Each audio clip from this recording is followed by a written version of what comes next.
Mics are on.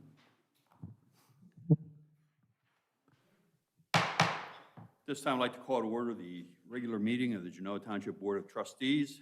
It is October 7th, 2021, and the time is 6:30 p.m. A full and accurate account of this meeting's audio recording can be found at www.genoatwp.com. Roll call. Roll call. Ms. Goodman. Here. Ms. Vaughn. Here. Mr. Gebhardt. Here. Also present is Pat Myers, Fiscal Officer. We also have Russ Trevally, Deputy Police Chief, Linda Greco, Human Resources Director, Joe Ponzi, Fire Chief, Robert Matthews, Director of Roads, Buildings and Grounds, Joe Schaefer, Director of Zoning and Development, and Paul Wise, Township Administrator. At this time, it is my pleasure to ask a individual who's been spending a little bit of time around the township with Paul Wise. Tyler Voinovich has been mentoring Paul for a while. He is a student at Olentangy, is it Berlin?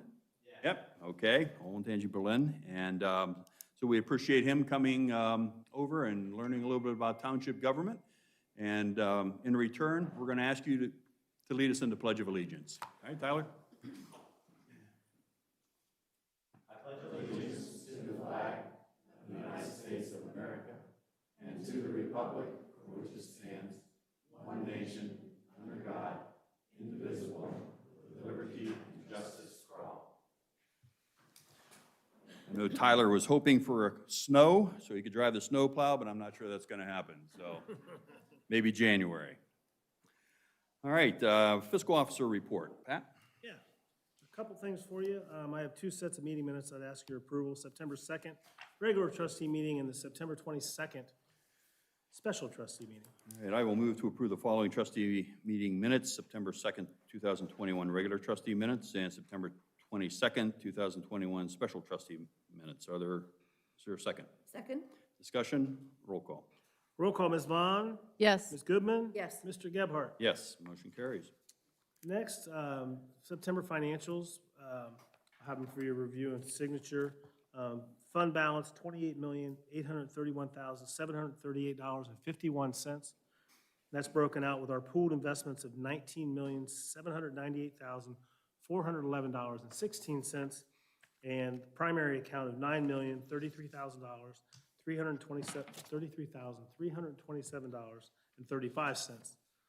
And everything is cleared, no adjustments, and I'll have those for your review and signature. All right.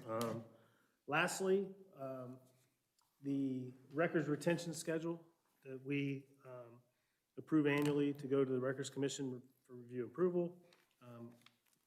Trustee Gebhardt, Mr. Wise, and I are on that committee, committee, and we reviewed this. Very few changes. I'd ask for your approval on it tonight based on our meeting. Most of the changes were zoning changes. We did some things like took the word tape out because we don't use tape. Changed the Recordings. Yeah, for the recordings, we don't use tape, so just things like that. There were some additions of just different commissions, study surveys, and so forth in the zoning group, looking at how long to keep those, 10 years instead of 7 years, and so forth. And then, Paul, you want to speak to, there's the recordings, the videos that we talked about. Yeah, we have actually new records that were just came into existence by the mere fact that we now have security systems at the township. So we had to have a retention schedule set up for the county. The county IT holds the servers, but at one point, I think after 30 days, the recordings record over themselves on our own system.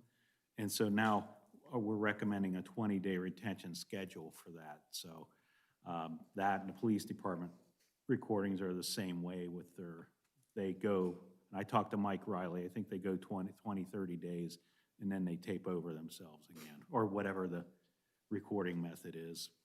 I shouldn't use the word tape. They record over themselves, so. And the retention schedule, which is known as RC-2, is submitted to the Ohio Historical Society. They keep this form permanently, and the commission, we keep it on file as well. So we meet all the requirements of legally keeping documents and so forth. If there's any other questions, I could try and answer those for you. Any questions, Pat, on that? Pat, For is the motion? copy that we have in our file, is that the updated one or the original without updates? That's the updated one. And since it does deal with public records, it is itself a public record. So if anyone is interested in knowing what that schedule is, you're more than welcome to request that. At that time, To read each entry or? each entry. As presented. As presented, right? Yeah. I will move to approve the Genoa Township Schedule and Records Retention and Disposition, RC-2, as approved and recommended by the Genoa Township Records Retention Commission. Is there a second? Second. Discussion, roll call. Roll call, Ms. Goodman? Yes. Ms. Vaughn? Mr. Gebhardt? Yes, motion carries. Thank you. Anything else, Pat? That's all I have. All righty. Trustee comments. I have one comment this evening. In the past, we've had residents from Grisham Street come to us and talk about putting a sidewalk in to help the safety of their children getting to and from the school. Historically, we've said, that we would need to have a buy-in from each of the residents, and they would need to pay for this. I know that Mr. Wise has been looking into some options, and we think that we may have a way to do this now with minimal or no cost, and so I'm going to turn this over to him for a second. Yeah, the township, the big hurdle in the past was a funding mechanism for there's 500 feet of sidewalk along Grisham Street that there was sidewalk on one end, it just left off in front of someone's house.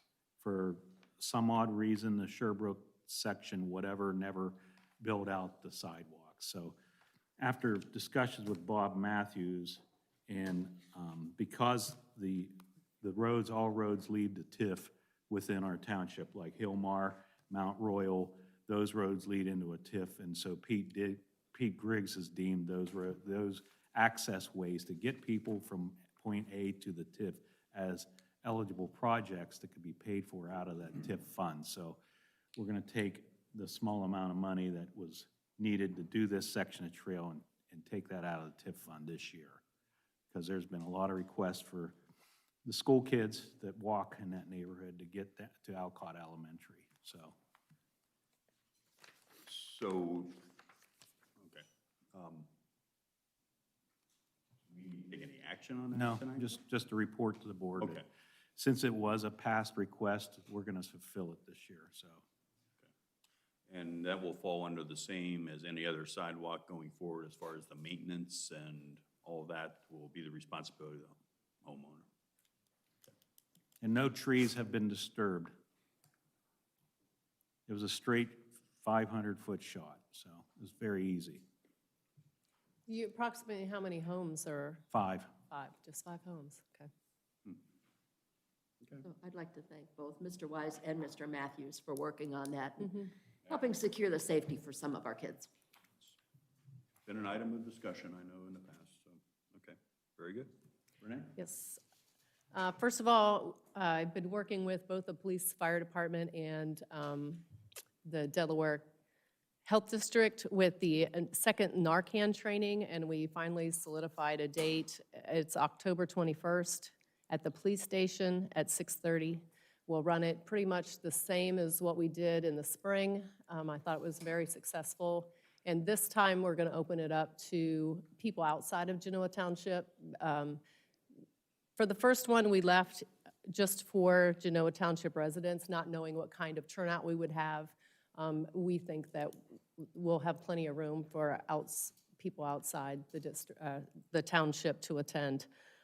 At the last meeting, we had a few attendees who said they had people who wanted to attend from other jurisdictions and they didn't think they would be allowed. So we're hoping to have a good turnout for that. I don't know if this is the appropriate time to bring this up, but I saw in the newsletter draft for November that committee appointments will start sometime after that, and we'll collect them until January 14th.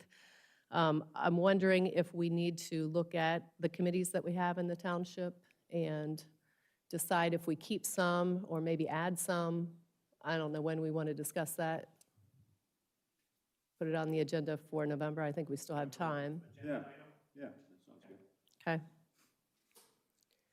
Also, my October residence hour, those are being very well attended. It's going to be October 16th from 9 to 10 a.m. That's a Saturday morning at Center Green Park. So that is open to any resident in Genoa Township. If they want to discuss any Genoa-related issues, feel free to stop by. I'll be there for an hour or more. Finally, a resident called me late this afternoon and said that the police department is having a women's self-defense course, and they were questioning why we are requiring or requesting only fully vaccinated people sign up. Anybody want to speak to that? When I talked with the chief and we had talked about the fact that it was indoors, the close proximity that the people will be interacting with, and the fact that it is hands-on, to include hands-on the instructors to the public, we thought it was in the best interest of the safety for people to be vaccinated. It's not really feasible for them to wear masks because there could be times that they're working on pressure points or hold breaks, and being that close, trying to do that with a mask on, we didn't think was really feasible. So we thought it'd be in the best interest and the safety to ask for people to be vaccinated. So are you not allowing people who aren't vaccinated to attend? We don't have anybody at the door checking for vaccination cards. What we put in there was we just asked that you be vaccinated if you signed up, as I believe how the wording was, but we're not going to be checking it. There's not really a way to verify it. We were just trying to look out for the safety of everybody involved. Okay, thank you. Okay, that's it. Thank you. One item, and I think Deputy Chief and Jim McMillan's going to speak to this during their presentation. It's regarding a recent accident and then a more recent accident at Lewis Center and Worthington Roads. And so I've asked them if they would do a little bit of a report and maybe take some action tonight to move something forward. So I'll kind of defer until their time on the agenda. Other than that, I really don't have anything else. So we will at this time go into public comment. Any public comment? Yes, come on up here with the microphone, name and address. We do have a 3-minute limit, but Okay. you're fine. Go ahead. Yes, my name is Jill Israel at 6266 Jaycox Road. And I am here on behalf of the residents on Jaycox Road. We have some safety concerns with the posted speed limit, which in our section is 45 miles per hour. And so the residents have signed a petition to request your support in obtaining a speed study by the Department of Transportation. In an effort to improve the speed zoning process, in July of this year, an update was made to Section 1203 of ODOT's Traffic Engineering Manual to include the addition of vulnerable road users, including bicyclists and pedestrians, and that they would then be evaluated and have a quantitative impact to the speed, the calculated speed. So we believe with the current land use of residential housing, as well as the Jaycox Road sledding park and the entrance to the youth mountain bike trail, that would be a reasonable and safe request for a reduction in the speed limit. So I have that to submit. I'll give that to Mr. Wise, and we have your contact information, Mrs. Israel, so I assume that you're sort of the spokesperson coordinator, so if we have questions or anything, work through you? Absolutely. All right, very good. Just to let the Yep. board know the process, townships do not set speed limits. This action would be part of a request for engineering assistance that I will fill out and have our board sign next week, so that the county engineer can do their process to work with ODOT to see if the warrants, et cetera, are there to lower the speed limit. So that's the process. So if it doesn't happen, please don't blame your trustees. Thank you. Thank you very much for coming. Would it be at all helpful for us to put our speed sign on Jaycox for you and then send you the results What our speed sign does is it tracks all the cars that come through. It tells us who's doing what speeds at what time, how many times they're doing it. We'd be glad to put that up if that's something you're interested in. I don't know if that helps with the evaluation process or. It at least would give you folks some idea there on Jaycox what's going on. I don't know that it'd be any use to the actual engineer's study, but it perhaps would let you know at least kind of what you're looking at as far as the traffic and the speeds that are going on. Thank you. Certainly. Sounds good. Bob, refresh my memory, Jaycox Township Road or County Road? It is Township, okay, very good. Okay, we will take it to the next level. All right, thank you. Anything else, public comment? Yes, sir, come on up, state your name, address. I appreciate it. Yeah, Michael Zwiebak, my wife, my kids, we live at 6232 Braymore Drive, which is in Mansard. First, I want to give the greatest amount of credit to the Genoa Police, as well as the paramedics and all who serve. Since we moved here 3 years ago from New Jersey, we absolutely see a culture change here versus New Jersey. Bringing my wife here was easy, considering she's an Ohio Bobcat. But the reason why I do want to say thank you is, and it kind of plays into what you had mentioned the presentation will be about later. My family was in the car accident this morning. Myself and my daughter in the back seat. Officer Sigmund was phenomenal, as well as others who were on the case, as well as the paramedics who helped my daughter get to the hospital. And the reason why I'm here, and I had no idea that this was going to roll into what will be presented, is there absolutely needs to be a four-way stop sign at Lewis Center Road and Worthington Road.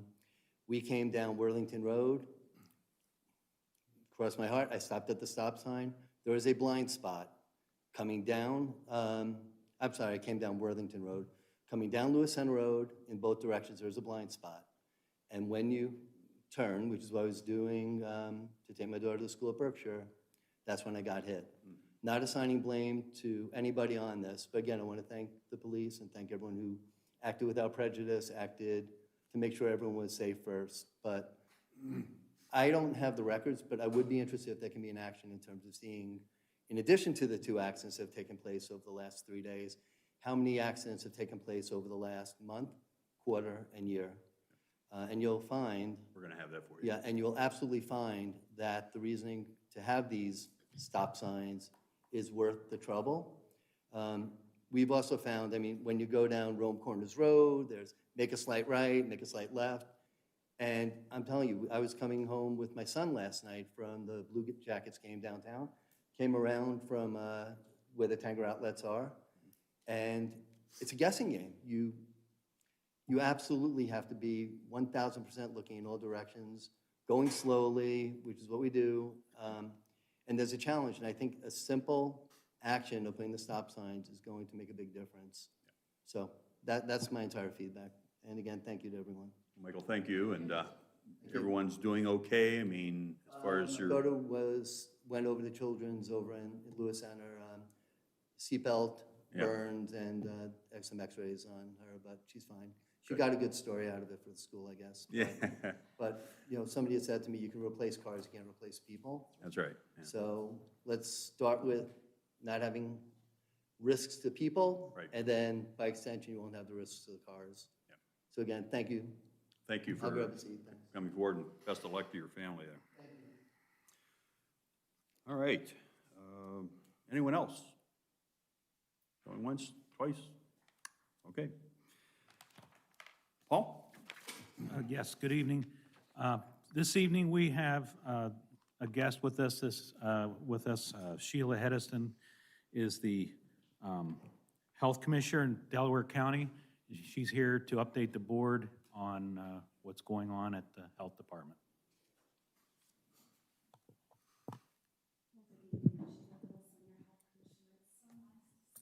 Welcome.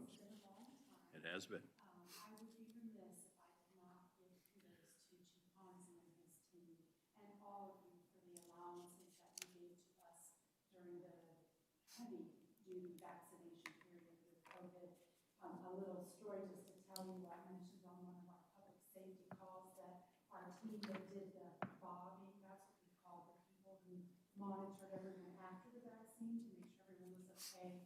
And I made them mention that they were really cold. Yeah. And Chief Ponzi said, don't you worry about it, we will all take care of it. And the next time when we were out, I was out at Concord, my team that comes here, and they had heaters out there for us. So we were not cold anymore, and that's just, it was one little thing, but it made such Sure. a huge difference. And I just can't tell you how supportive your first responders were during all of this. Everything that we've gone through over the last 20 months, but really with the vaccination process. I just wanted to let you know that. Other than that, a little bit of good news, we are seeing a 3-week downward, I'm not supposed to say trend, a downward guide with our COVID numbers, so that's good. The people that are very, very smart that do the predicting would say that we should see a little bit of a decrease at the end of September. So my hope, and I'm sure all of our hopes, is that continues to go that direction, and maybe soon we'll be, and maybe soon we'll be back to where we were before all of this started. So just to let you know, we are still continuing, obviously, with all of our case management and all of our contact tracing, but we're hoping for good things. Our nursing division, which is responsible for helping with the naloxone, also are out doing flu clinics right now, and they're also offering the COVID vaccine at the same time. There's no reason somebody can't get both at the same time if they haven't already got their COVID. So we are out and about. I'm going to leave the October schedule with you, but there will be additional dates for that. We're also already doing the booster doses if you had the Pfizer vaccine, or the third doses if you had the Moderna. So those are out there and available to anyone. I did bring something from Jennifer Way Young. You all probably know Jennifer. She takes care of all of our recycling and Keep Delaware Beautiful. And they are accepting nominations for people who have helped this past year. So I'm going to leave that with you. And then the last thing also from Jennifer, we're all going to be starting to think about the holidays pretty soon, I suppose. And they are doing a recycle right for Christmas lights. I shared last night, I was over at Township, and I said, I think I have a couple Rubbermaid boxes full in my attic of Christmas lights. And, you know, it used to be you had to go through each one and try to figure out, and now they don't even work that way. That's how old I am. But if you are going to get rid of them, we do recommend that you recycle those. Other than that, I don't really have any major updates other than since the middle of July, we have tried to send most of our staff back to their regular duties. I've had to pull a few of them back as our numbers started going up, but you should see all of the regular things that you see the health district doing. But if something has come up and you didn't get quite the quickest response that you maybe were used to pre-COVID, please don't hesitate to give me a call. I know Paul and I have talked sometimes about a few issues, and we still continue to meet with our first responders on a regular basis. But if there's anything that comes up, please don't hesitate to give me a shout. And then I'd be happy to answer any questions that you have, or if there's anything the township's working on that we could work on with you. Great. Any questions for Sheila? Sheila, I know that you guys are swamped. You really are. I had tried to call the office and received a message, leave a message, et cetera. Do you have any idea what that turnaround time is? I didn't, because I was able to find the answer elsewhere. But do you have any idea what that turnaround time is for responses? Are you talking about responses to COVID-specific questions? Yes. Okay. So we have three staff who that's all they do all day is take those messages off the phone and then give them to the appropriate person. You should have a response within one business day. If you're finding that you're not, please let me know. Maybe I need to put a few more people on that. But that is all these three people do all day is take messages and make sure that we get them to the right people. So we were trying to also answer the phones, and that just became so overwhelming for the staff to do that we decided to divide up the duties, and somebody would return the calls if someone else took off all the messages. So, but please, if you hear that they're not getting that call back within that 24 hours, please let me know, because we can do our best to add some more people. And it clearly is not a criticism. I know how busy you are. I didn't take it that way, but thank you. Yes, I still have 2 kids in school, so I talk to parents quite a bit. And there seems to be a little bit of confusion of who's keeping track of COVID numbers, the school or the health district. And so can you kind of tell us how you are monitoring that, and if it's different per school district, or if you're running it the same throughout the county? So it is the same throughout the county, and what we have is we have a shared Teams page with each of our school districts, and then their staff notify us if they find out about a case. We all are using this, it's all HIPAA compliant. We're using these Teams pages. If our team finds out about the case, we put that case on there, and then the schools help us to identify who the contacts are, depending upon a variety of factors. You know, there are a few things that go in there. And then we are responsible to notify the people whether they're going to be in isolation or in quarantine. And we communicate that back with the school by a daily exclusion list. So every evening before our team leaves, they send the exclusion list. Well, they don't send it. It's also in that same area. And then that's how the school knows who has to be excluded the following day. Okay. And what is the delay between someone needing to be excluded and them getting the notification? Well, so that's a good question. So the schools tell them right away that they should be excluded that same day that they're made aware of them. We send, unfortunately, we have to send a snail mail because we don't get everyone's email addresses with the ODRS system, which is the Ohio Disease Reporting System. So we are sending snail mail for that, but the schools are our conduit to make sure that those parents get that information right away. Okay. Also, there's been, just today, I have a college student as well. So at the beginning of this school year, he had to be COVID tested before they'll let him back on campus. And so I bought 2 home tests. And just this morning, I got a notification that one has been recalled because too many false positives. Can you speak to that? I mean, yeah. So that's really interesting because mostly what we see with any of those tests is false negative. And false negative because if you don't have a high enough viral load, obviously there's nothing to test. It's a little bit more unlikely to see a false positive because, again, it's looking for the virus and how do you find something that's not there. All of the testing that's out there and available right now has been approved by the FDA. So if there was a recall, they must have discovered a specific issue with that particular lot number that they were seeing those. Okay.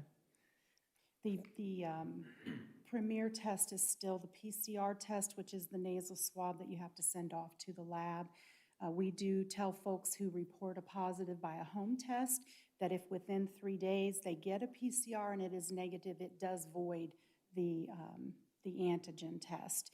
But again, we don't see very many false positives. We see more false negatives. Okay. Final question, if I... the PCR test, is it true that the current PCR test is going to be discontinued as of December 31st of this year? I'm not aware of Okay. that. That doesn't mean there might Okay. not be some language out there that says that, but not that I'm aware Okay. of. I had heard that, and my question to you was, what are they going to replace it with? But I guess you can't answer that, so we'll leave it.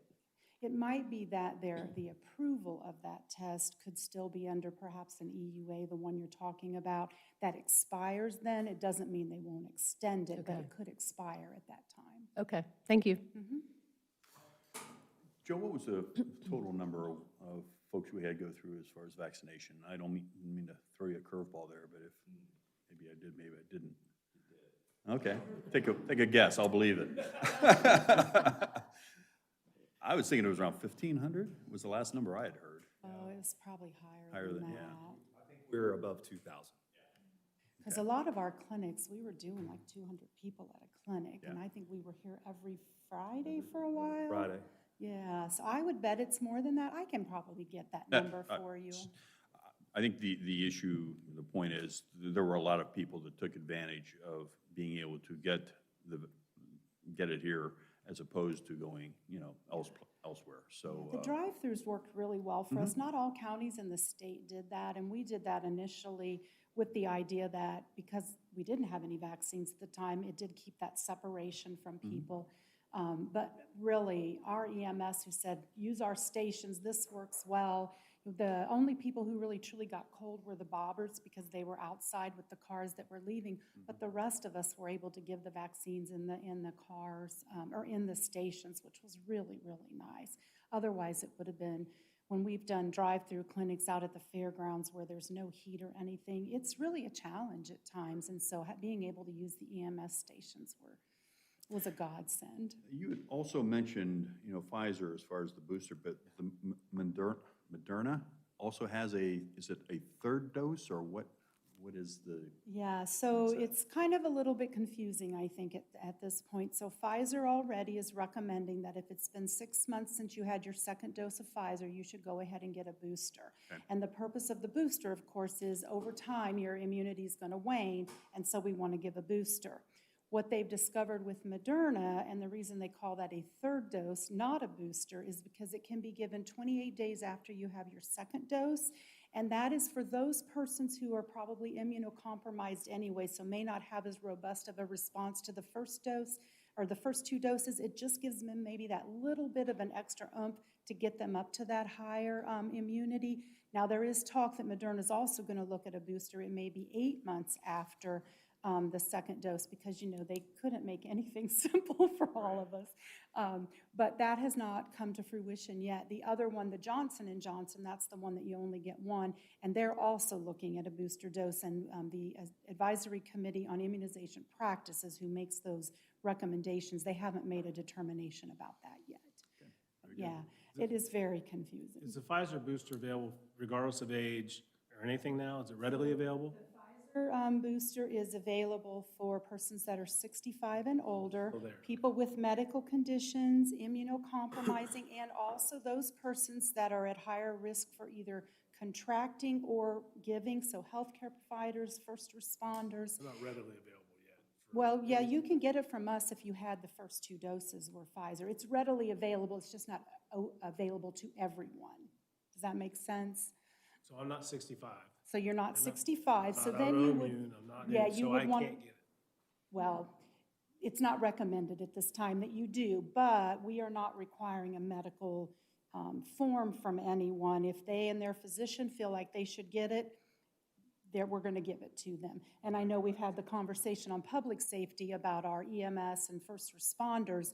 Most of them, because they got them from us, got Moderna, so we really have to wait. But I did share on the last public safety call that if any of your teams are immunocompromised in any way, or their physicians think they need that third dose, we're going to go ahead and give them the third dose of the Moderna as well. Very good. Well, thank you. Thanks Thank to you. your staff. You're And we look forward to having you come back and give us an update on, it'll probably be flu season. Who knows what is around the corner. Something else, right? Something next, but Yes. we appreciate the work that you did. Thank you, Sheila. Well, thank you very much. Thanks, Sheila. Okay, Paul, appropriations Yes. schedule. Now, I'd like to schedule some dates with the board to look at appropriations that are currently all being worked on right now within staff. I would like to recommend the last week of October. Is it good or bad? I'm out. You're out. Okay. Sorry. Then hit and miss. The third week is going to be a rough week for me because there's various trainings and other committee commitments, but the Tuesday and Thursday of the 19th and 21st of October are very good for me, if they're good with the board. Yeah, right now they are. Yeah. And we can divide those mornings? up in the morning preferably, like maybe an 8:30 meeting. Okay. We could schedule 2 meetings, Tuesdays and Thursdays, and we'll do half and half and see what we can get through. And if need be, we'll schedule another meeting at another date. Okay. Sounds good. Okay.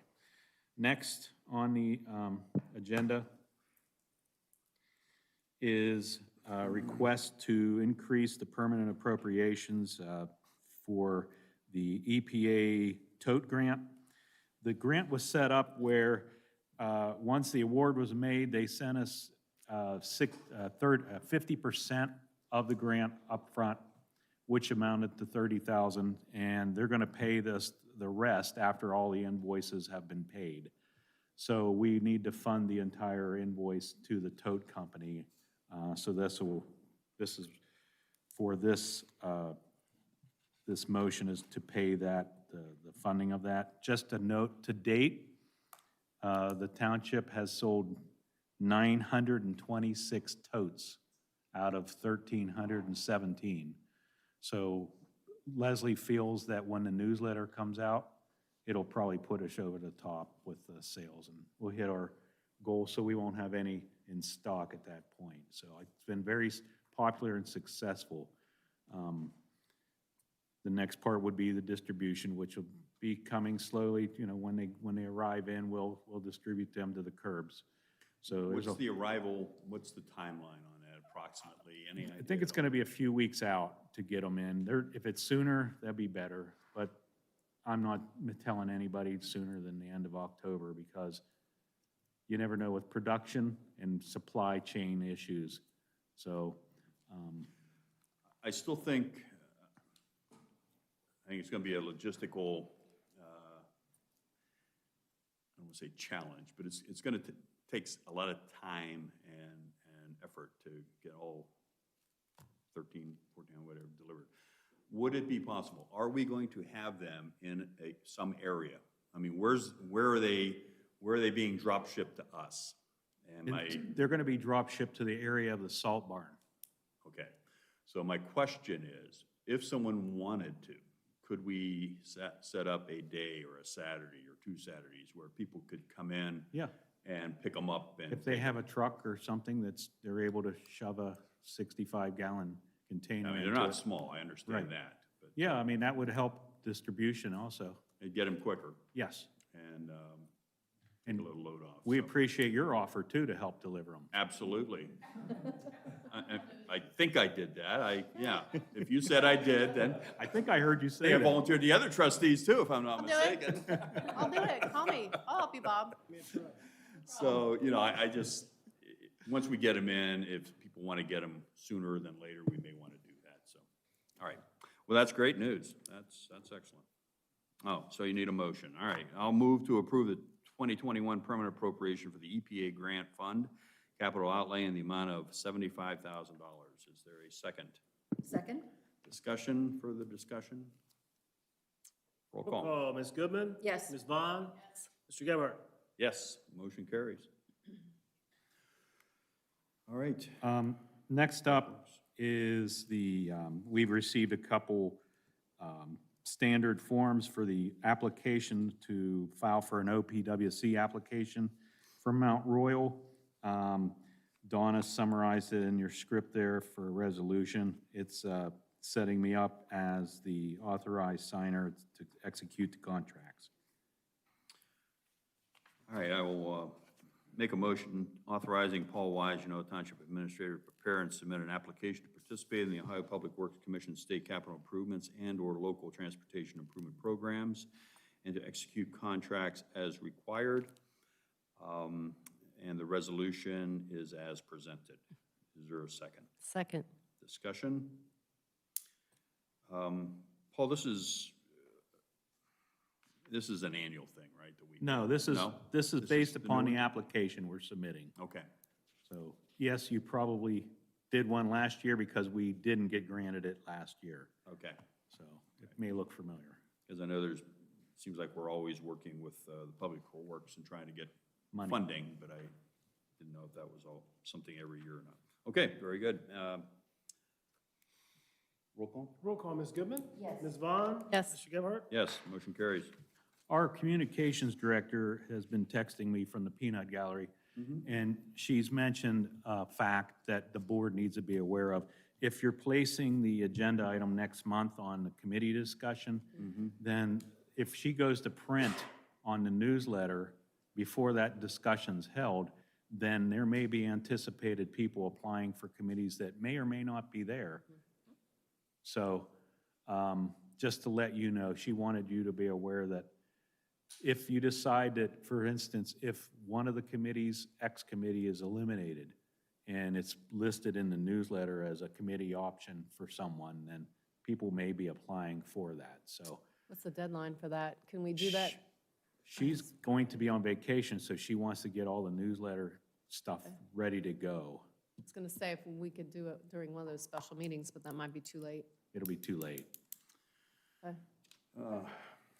Are there concerns that our committees right now are not correct and that we do need to perhaps remove some? I am aware that there are some committees who haven't met since we appointed people to them in April. But is that because the committee is not needed or because they haven't met due to That's- COVID concerns? That was something I wanted to discuss. I don't know. I mean, one is finance. I mean, I have been on that committee since taking office and never attended a meeting, so I'm not sure we need it. Finance, isn't that the one the Finance. chair is on? Is, Fin- am I wrong? Finance, right? I'm not allowed to be the chair. I know. Yeah. Yeah, I No, thought it that's was why I'm assigned. asking, because I thought the finance, we got rid of audit. We disbanded that committee a year or so ago. Okay. And I thought the investment one is the one that Pat appoints the folks Okay, to. so then that's what I'm Finance talking is- about, then investment. Okay, We haven't Okay. met. I just want to make sure we had the right. committee. Yes, thank you. Mhm. Yes, thank you for that. Is there anything we could put in the newsletter stating that, I mean, this is, you know, I mean, can we push the At the application present time, these are process? the committees? At the present time, well, yeah, I mean, at the present time, You these are hear the that, are the Leslie? committees. But, I mean, so if we meet in November, what, 3rd, 4th, something like that, 4th. Fourth, yeah. I mean, can we say, these are the committees, if you're interested, think about it, but we're not going to be accepting applications until November 15th or something, once we determine what committees may or may not be. And we just tell people that, you know, well, trustees took action to either add a new committee or dissolve an existing committee. I mean, Or do we not, maybe we don't list them in the newsletter? that's another option too. Because they're going to have to go to the website to apply anyway. Yes. Just refer them to the website. Did you get that, Leslie? I know, is she okay with that? I don't want to totally, she's going to have to re-edit the newspaper draft. Sorry, Leslie. No text, so I guess she's writing vigorously. Yeah. Let me know if it's in all caps. I think it's something we can figure out and work with, so. but, Message. yeah. I mean, we have to kind of Fine, reevaluate. she says. Okay, All right, thank you. good. All right. Wow. That was in suspense there for a while. All right, anything else on, any more texts coming in that we need to be concerned about? All right, very good. When we start getting faxes that I'm going to be concerned about. Zoning, Joe.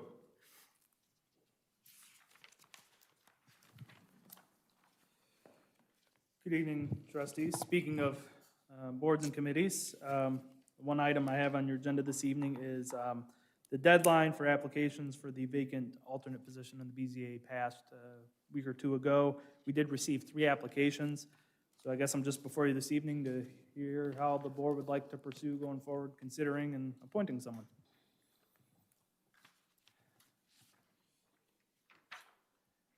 Let's see here, where we at?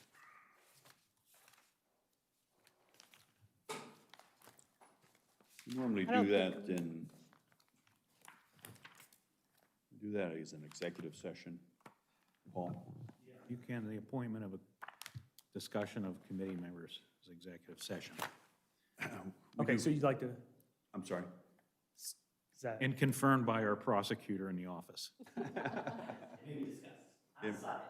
Right, discussed.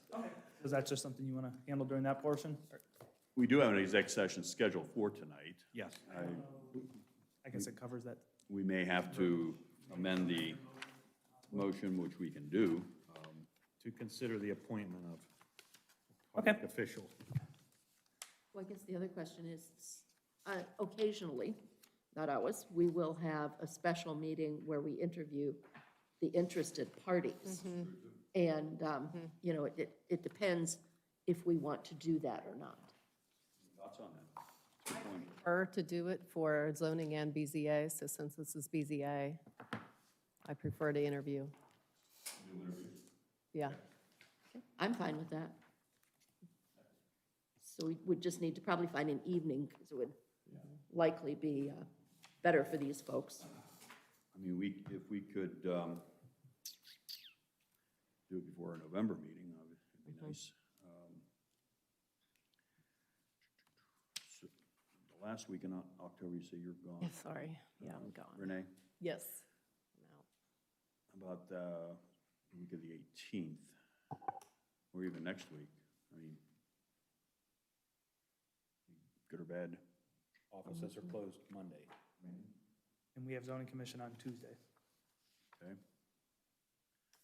I'm unavailable on Wednesday, the 13th.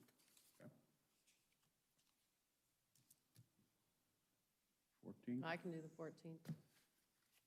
Connie? That's fine. 6:30? Let's do 6:30, yeah. So, Joe, if you'll reach out to them or let the That applicants was know. Thursday, the 14th, is that what I heard? Yeah. Yep. Half hour each? Yeah, I'll work with Administrator Wise on that. That's all I had for you this evening, at least on this portion. All right. Okay. Fire, Joe?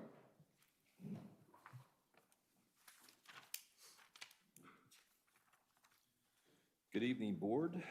Have one item in front of you this evening for formal action. It is a request from Captain Craig Downey for approval under the current collective bargaining agreement with Local 4307 under Article 16 for tuition reimbursement, specifically under Section 16.1. Captain Downey is intending to enroll at Columbia Southern University to pursue a Bachelor of Science with a focus on fire administration. There's a lot of other verbiage in there that I'm not sure that you'd need me to read to you, but it is he has the opportunity. I think Craig already has an associate's from Hocking College, but he would be able to get, I think that was in,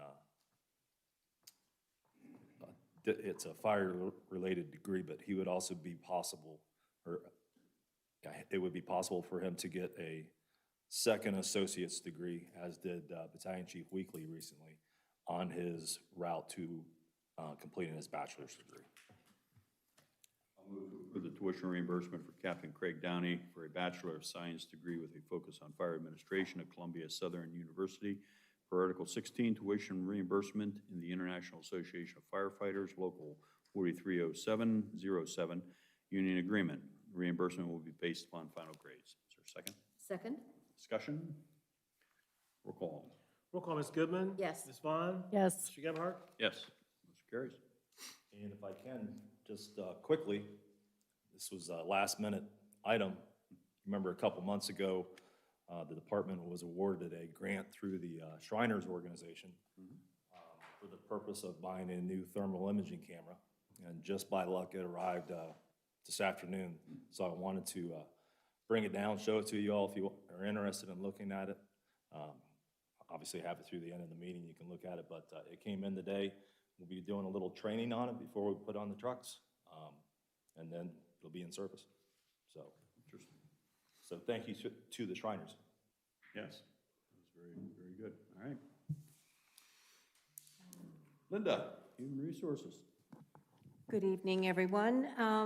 Tonight is the night you look forward to all year long, right? Right. This is the 2022 insurance update and forecast. I put together a little packet for you there, so we're going to start on the first page. And basically what that is it's a year-over-year overview, starting in 2017 when we first became self-insured.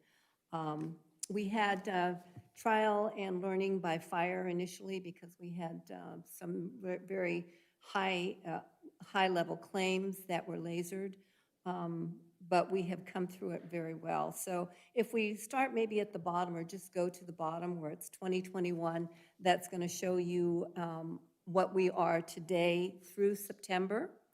And I don't know if you probably don't remember looking at these forms before. So actually just going across there, I'm just going to kind of give you a quick what that means. Obviously, the number of employees, those are who are insured. The budgeted revenue actually means what we have budgeted, and it's pretty much for self-insured a fictitious number that we've put together for the use of COBRA. And we put that together just in case somebody does indeed file for COBRA, we've got a figure that we're going to use. But that is the number that we test everything against. So that's the number that we set, which was $1,316,705. The actual medical claims that we have had so far, we still have 3 months left in the year, but through September, our medical claims have come in at $572,954. Our prescriptions have come in at $86,304, making our total claims $659,257. The next column that you see is the stop loss. That means in red, that means that's the money that we've gotten back for stop loss for claims that hit $40,000. That was $20,560, very low amount so far this year. We did not receive RX rebates this year. We switched to EHIM as a pharmacy manager, and their rates came in lower without the rebates. So they're giving the rebates through their actual costs. The fixed costs, which are probably our biggest things because that includes our stop loss, come out to $383,994, which makes our total costs so far $1,022,691. That gives us a net of almost $300,000. And so that means that we are not hitting probably that mark for the revenue. And so that has put us at really a good loss ratio. We're at 77.7%. And I don't believe we've done that well yet so far. So it puts us in a very good position. Basically, going self-insured, which was a huge decision, actually, has been very beneficial to us. The past 3 years, we really have not raised our revenue rates. And that means in our world, we've stayed still. If we were in the world of carriers, if we still had carriers, we would be every year would be in advance in more money. So it's been a very good decision, I think, that the township made. Running at 77.7%, it just means that number means if you hit 100%, that we're running exactly where we should be. So we're running under that. So we're doing really well. The second page, I was just going to show you a monthly report, and this is for each month this year. So you can kind of see it's got the same names up there, the revenue, what the revenue is, and that changes slightly because of the number of employees we have with insurance. We lose employees, we gain employees. Shows you the claims, so you add the claims and with the fixed costs and minus any stop loss, and that's where you get your total cost. So that kind of, all of those together, all of those months together, shows you how we came up with the 77.7%. And the last column, too, is interesting. It's costing us $1,488 per employee per month. So that's really low when you consider, and on the last page, it'll show you what each one that we employ, single, employee, family, is considerably higher. So that actually is a really good amount there. The balance of that sheet just says the same thing, only in graphs. And so to get to the bottom line here is the third page. It says Genoa Township Renewal Summary. I'm going to start with the medical simply because it's the biggest. And there are 3 items that I'm looking for approval for tonight. We have some changes that would be in our best interests, and I'm going to explain them to you right now. So the medical funding rates, pretty much the medical claims are running about 8% higher than we did last year.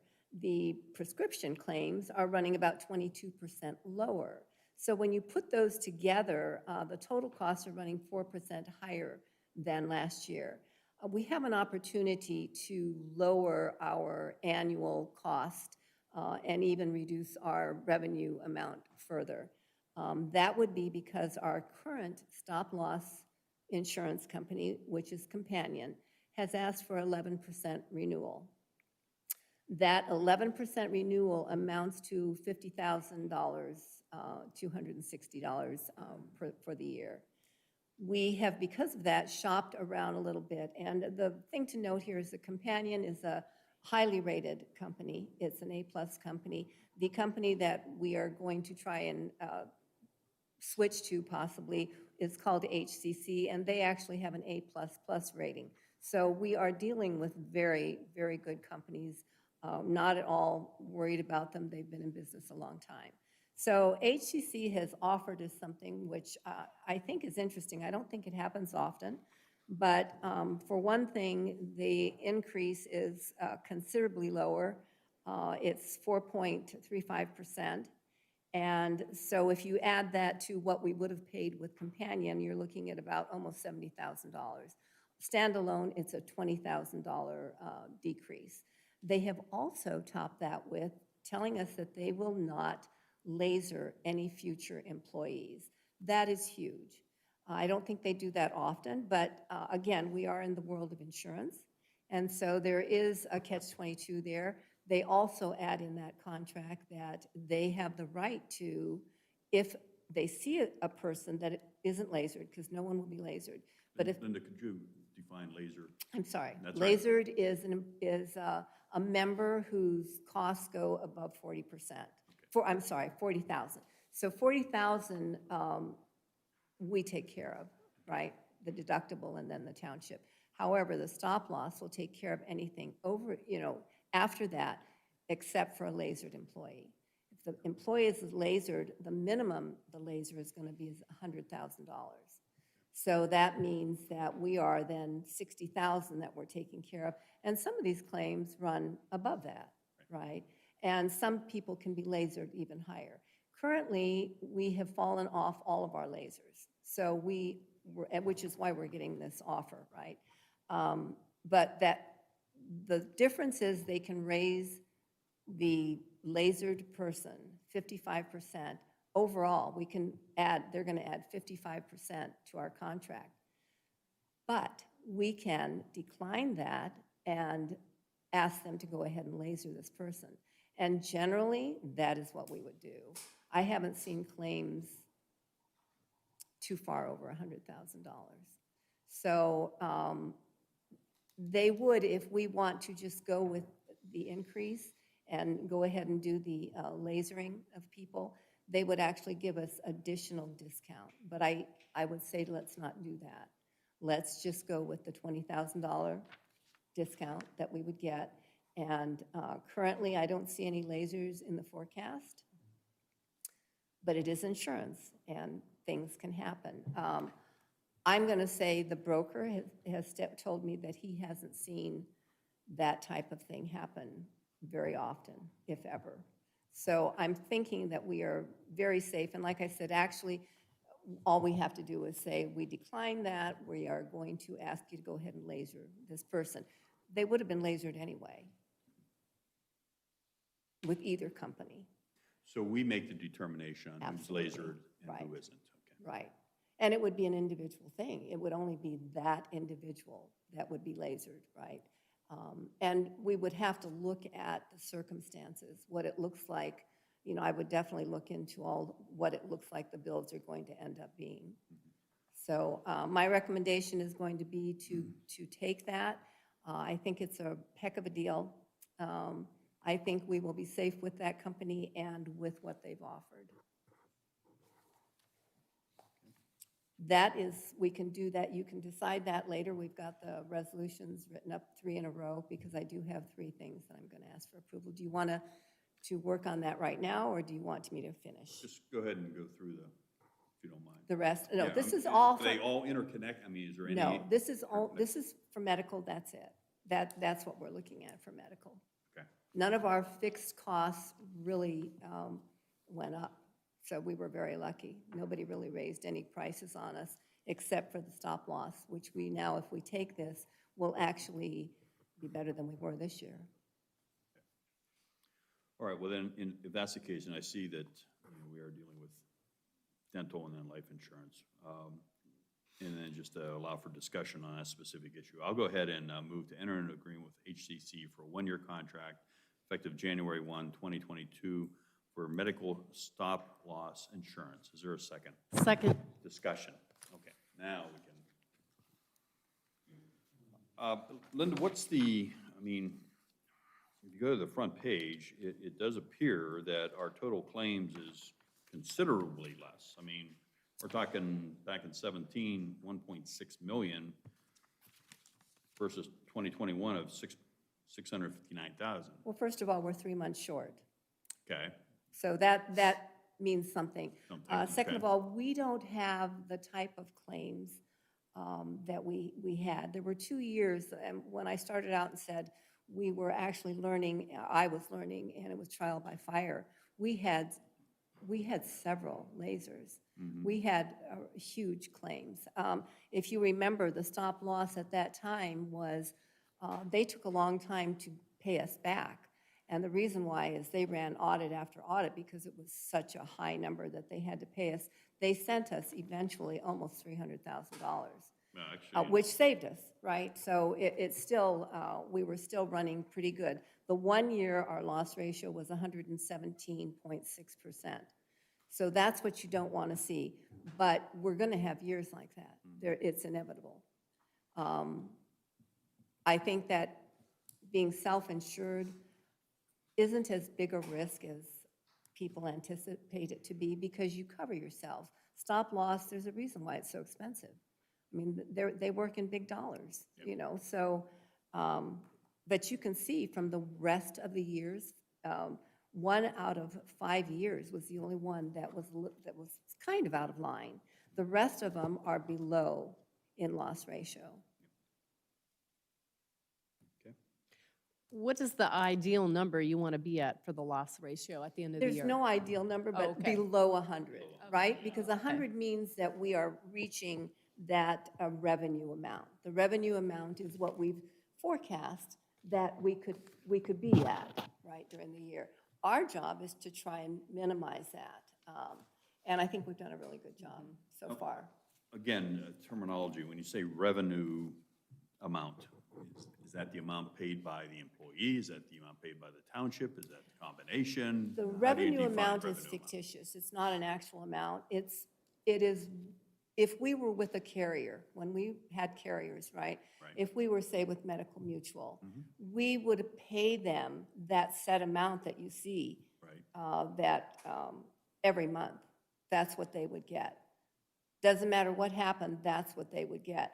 But the difference is that if we had been insured with them when we had these multiple lasered employees, well, actually, we did see. Remember, I shopped it out, and the lowest bid that we got was 30% increase. Right. And I guarantee you, the next 4 years, you would not see a decrease like you have for us. That's not heard of. It would only go up. So the following year, we would have been the same thing because we had another bad year. We would have been at least a 30% increase, and we would go up. But what did we do, actually? We have either stayed the same, and it's fictitious again, but we've stayed the same. And in reality, we've gone down because you can see what the total costs end up being and what the net is. When you see net here, it means that we are that much that we saved That as much opposed we've to saved, revenue, opposed to revenue, the revenue but amount. up to the 9 months, right? Are you- These are full years, except for this year. This year is, we're, for us, for this year. Right, But the so- rest of them, if you're looking at the whole sheet, right. So- Yes, for us this year it is. So the net 294,000 is for year-to-date. What are you anticipating? I mean, over the next 3 months, are we going to be closer to the 364,000? I mean, we're not necessarily comparing apples to apples on this one. No. So, you know, it is a projection. And Right. I'm just wondering, I mean, We is that have, 77% still going to be under 100, which is great, but it's not going to be 77%. no, but it's not gonna get much higher than that. Okay. I mean, and I'm looking at, I look at the money thing all the time. Every Okay. week, I'm approving those. So I do see what's coming up, and we're going to be in good shape, Good. no Okay. doubt. So does it, I was gonna say, even if claims were exactly the same, if you just did the math on it, said 9 months of claims is X, what's it look like at 12 months? It's less than $900,000. Yeah. If claims stay the same, which we know insurance doesn't always work that way, I get Right. that. But just to look at it, go, it's gonna be under $1 million, there's budgeted at 1.3 something, you're gonna be fine, so. my question may be premature, but can we tell what impact this will have on the premiums that the employees pay? What impact it has on the premiums that the employees Because we're pay? talking about switching an insurance company, we're talking about coverages. Will this have any impact on the premiums that, that employees pay on a monthly basis? That was set by the board, and so no, we don't change that at any time unless we bring it to the board and decide to make that change, but why would we? I mean, Well, because of the numbers, obviously, we are still at a 0% increase. And that's pretty much my question. There would be no reason that we would need to increase these because of savings elsewhere. Absolutely, Okay. right, yeah, that's true. Okay. I think it makes, again, I think it was so good that we switched to self-insured because we would not be looking at these numbers today. We do have a requirement, I think, in the unions. Have we satisfied that, or is there a plan to satisfy that requirement of notification? There is no change for them. There is no change? There is no change for Okay. them. Now, I am going to speak about something in a minute that there is, but I have already taken the liberty of notifying the union. So, but that comes at the very end. So, Okay. okay. All So right, are we good then on the Well, we amendment? have a motion on the floor, on the table, Okay. so, and we've had discussion. So, any other questions for Linda?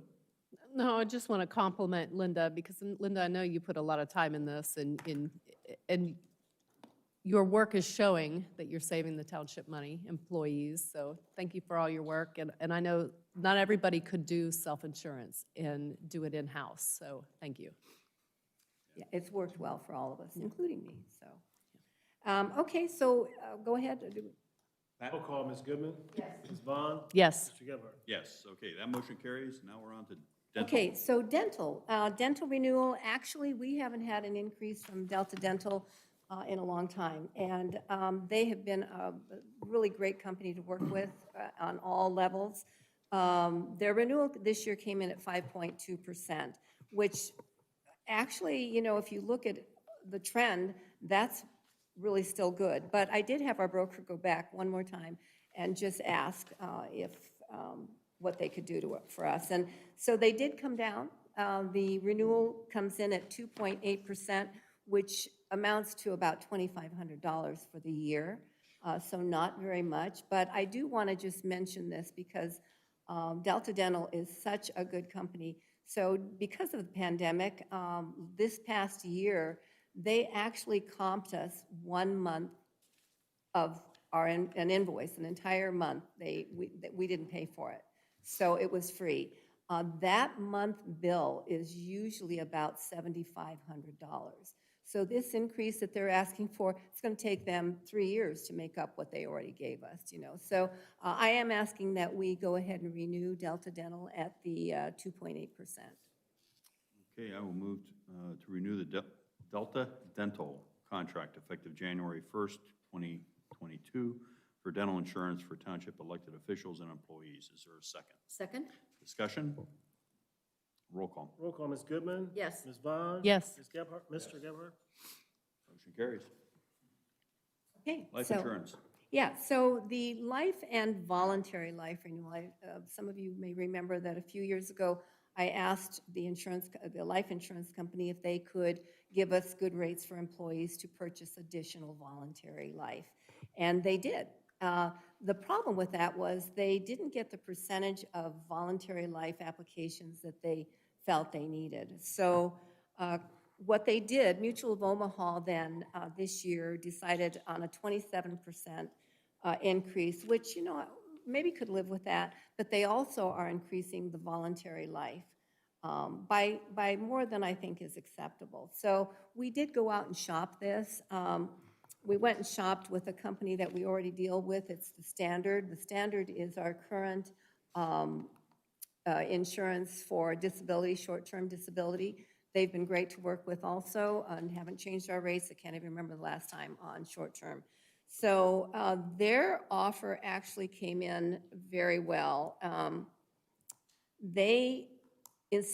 opposed to the 27% increase, they would ask for 8% more than what we were paying Mutual of Omaha, which is, considerably less than Mutual of Omaha wants.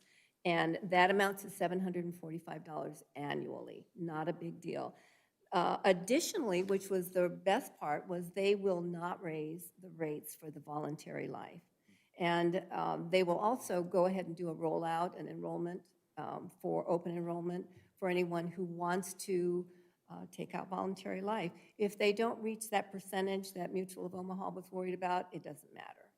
So I think it's a win-win. Also, the standard has an interesting thing for our safety service people, firefighters and the police, which you hate to even talk about it, but if a life is lost for an employee in fire or police, they receive an additional $50,000 on their policy. So, I mean, it's just an added benefit that Standard has always had. So I am recommending and asking for approval to move our life and voluntary life from Mutual of Omaha to the Standard. Okay, move to enter into an agreement with Standard Life Insurance for a one-year contract effective January 1, 2022 for life insurance for township elected officials and employees. Is there a second? Second. Discussion? Roll call. Roll call, Ms. Goodman? Yes. Ms. Vaughn? Yes. Mr. Gebhardt? Yes, motion carries.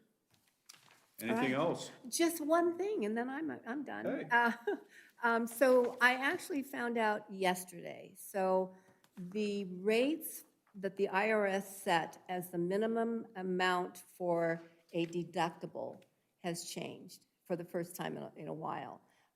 It used to be $1,300 for a single, and right now they moved it to $1,400. So what this does is, and so let me go back.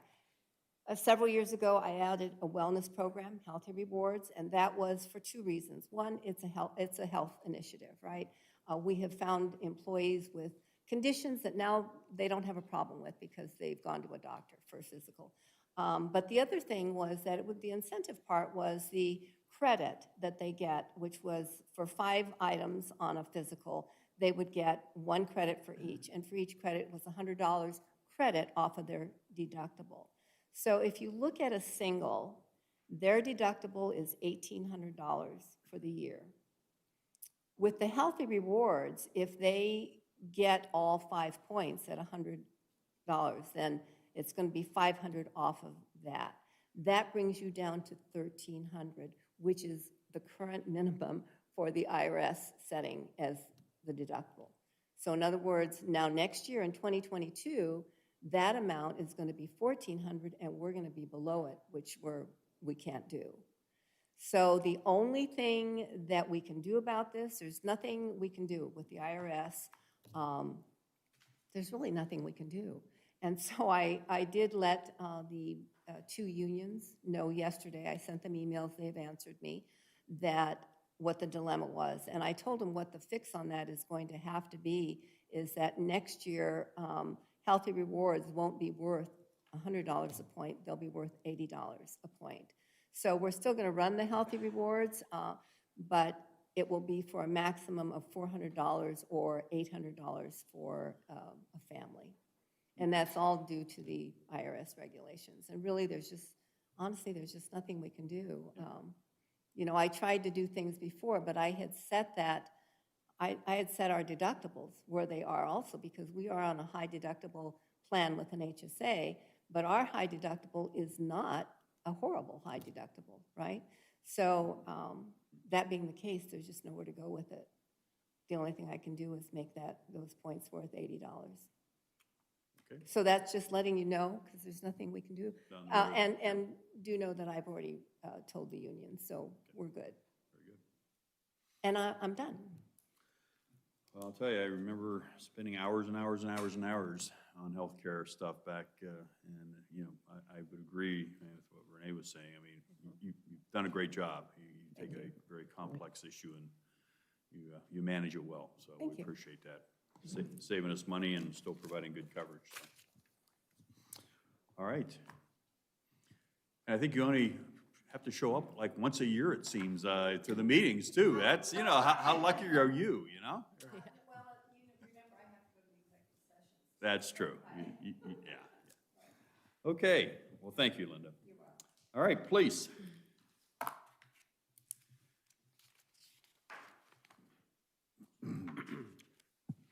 Thank you. Good evening, trustees. Can you put that picture up for me, Joe? So just for a quick moment here, I'd like to publicly thank our Genoa Township Citizens Police Academy Alumni Association, as well as our fine citizens here in Genoa Township that made donations to make the purchase of this plaque that you see on the wall here. That is now hanging on the wall at the police department. So it's a wonderful addition to our police department.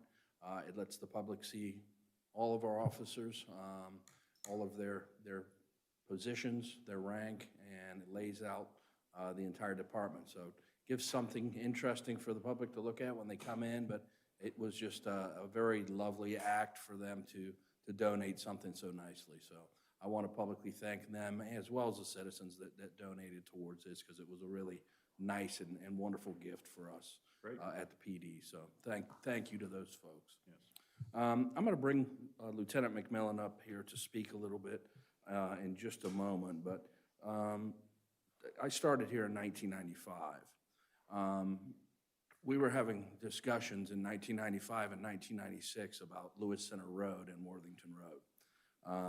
And how dangerous the intersection is.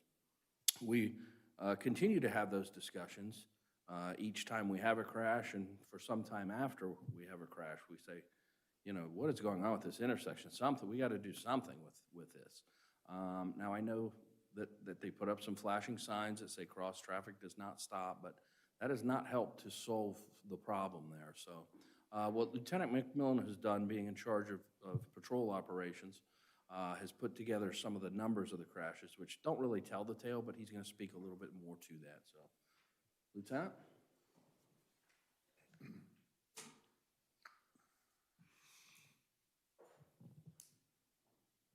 Good evening.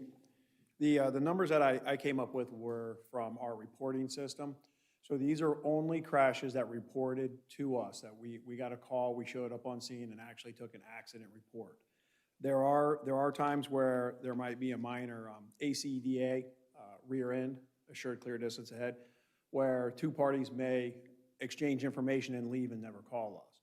And of course, these numbers don't tally up the near misses, where we see the skid marks out there all the time, where we know they're happening. The residents will call us and tell us about them, but they're not the actual reports. The first set of numbers that I came up with, I used from October 1st, 2018 to October 1st, 2019. So that year worth of crashes. And I did October since that's the month we're in, so we could kind of back them up year by year. Non-injury crashes that year were 2. Injury crashes were 3. The next subsequent year, so from 19 to 20, there was 1 hit skip, non-injury crash, and 5 injury crashes. Then again, you take the next year after that, from 20 to 21, and which will bring us up to actual present day. 7 injury crashes, 1 hit, skip, no injury, and 1 non-injury accident. So out of a reportable accidents over that 3-year period is 20 total. 15 of them were injury crashes, so at a rate of about 75% is an injury crash out of that intersection. The injuries could be anywhere from minor whiplash to critical conditions in the hospital. Besides the injuries, generally speaking, when we end up with a crash, even if they're considered non-injuries, they always end up in, almost always end up in one of the 2 yards. You have the gentleman to the southeast corner, and then it would be the northwest corner of those 2 houses, and it always ends up with property damage. And the residents there are unsettled. They come out and talk to us about every single time we come out there, because they're always picking pieces and parts up out of their yard with it. So Again, with that, that's just reportable crashes. There may be a different number that the county or state carry if they do any kind of tracking with that, but I pulled that off of our reporting system. And I'll end with, these could be one or two low as well. We've recently switched over from an old reporting system to a new reporting system, and some data's importing back and forth where we may have missed one or two, but that's pretty close to being accurate, roughly the 3-year total of 20. Thank you, Jim. Appreciate that. And this information is great. I know Joe sent me, basically what started this, drafted a letter to Paul for his review and input from both fire and police chiefs, and then Leslie, basically to clean it up and make it look legible. Basically, the letter would go to Chris Bauserman, county engineer. As Paul indicated, and as we know, the township has very little, if any, input into or authority in putting in a stop sign, adjusting speed limits, anything along that line. That's county. And we know that the county has planned a roundabout for Worthington Road and Lewis Center, as well as down here at Big Walnut and Tussock. We think that's going to happen within the next 2 years, maybe. We just don't know. Even if it's in a 2-year period, we know there's going to be major changes at that intersection. We now have documentation that it's been more than an issue in just the last 2 weeks, where we've had 2 accidents within a week, serious injury accidents. So the letter would basically, and what I suggested to Paul is draft the letter, clean it up, make it look the way we want it, say what we want, send it out to the other trustees, fire chief, police chief, have them review it, and then we send it to Bauserman as a group, as a township. And that basically we ask that it become a 4-way stop, putting a stop signs on Lewis Center, eastbound and westbound, flashing, I don't care what they look like, we need to look at some other warning devices, whatever. But within that next 2 years, until the roundabout is completed, something needs to be done there.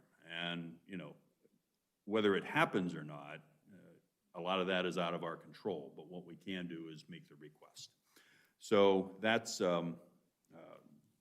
I appreciate the chiefs responding within 12 hours, if that, on information. Joe sent me information on the most recent accidents we had, 2 very critical injuries. The gentleman that spoke tonight, and again, this, I had no idea you were coming in, you had no idea, but it's on the minds of people.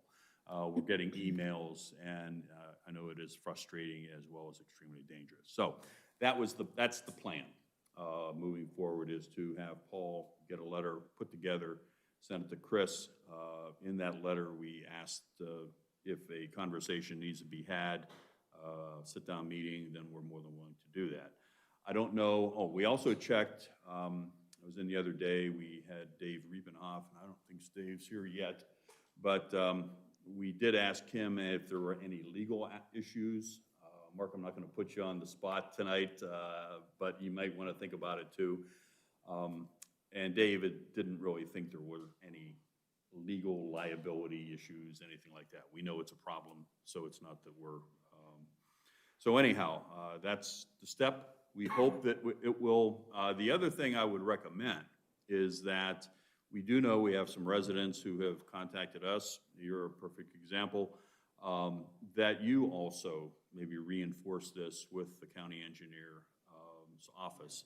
That's what I'll definitely Yeah. do that. I'd also ask you not. If you would, I'm sorry, yeah, we just need to have you on the Please mic. identify myself again. Yeah, go ahead, yeah. Michael Zwieback, 6232 Braymore Drive in Mansard. Thank you. Can I ask that this be an open item to be addressed next month as a follow-up? Sure. I appreciate that. And the county engineer, can you post who that would be? Because I'll go right to them. Yeah, we can provide you In that minutes? information, Great. or it's on the website. Okay, I'll get it from the Chris website. Bauserman, and Okay. we start the letter off by saying, look, we have a great working relationship, and we do. For sure. I mean, this isn't something that I'm hoping we don't have to butt heads on. They have their processes and their authorities. We have our process and authorities. I'm hoping that we can sit down and kind of discuss this and see if we can come to some resolution that's Yeah, going to be. I'm just concerned because, as the officer said, this is 26 years. Yeah, It's a long time. yeah, it is. And That's we my know things, daughter twice. and we know so- things are changing. You know, Worthington Road's changing. yeah, for sure. I mean, the whole region's changing. So, Oh, I don't doubt the sincerity of the trustees here, I'm just, and we know the roundabout's going to, I think, be beneficial. But until the roundabout is put in, Exactly. let's see even what if we it's can do. just tape on the problem, just to patch it for a couple of years. Okay, So I appreciate it, thank you so much. thank you. Okay, go ahead, Russ, anything else? So, just to add a little bit to what the lieutenant said about the intersection. You know, sometimes we look at numbers and we think, well, it doesn't seem like that many crashes. But you have to understand the impact of the crashes to these families. You know, we've lost people at that intersection. We had a very bad crash last week. This morning we had a crash there. But there's also a trauma impact to the folks that live in that area. They see these crashes, they come out, they're literally sometimes afraid to garden in their yard because they're worried something's gonna happen and they're gonna get hit by a car. Right. So there's more to it than just those numbers, so I just wanted to add that note. The first thing I have is a request for cruiser purchases, and I would respectfully request resolution for the purchase of 2 new marked cruisers as proposed in our vehicle replacement schedule. The total cost for both vehicles is $115,000, $115,692. That includes a vehicle cost of $33,000 and some change. The equipment cost, which is very expensive due to Ford changing the design. When we come out of the old cars to now what's the new model, they've made them wider and longer, so none of the equipment moves from one cruiser to another, so we have to buy it all. So that's all the equipment that goes in there that holds everything, the light bar controls, all those types of things. So that's why that number is so high. A camera system in the car and then striping the car.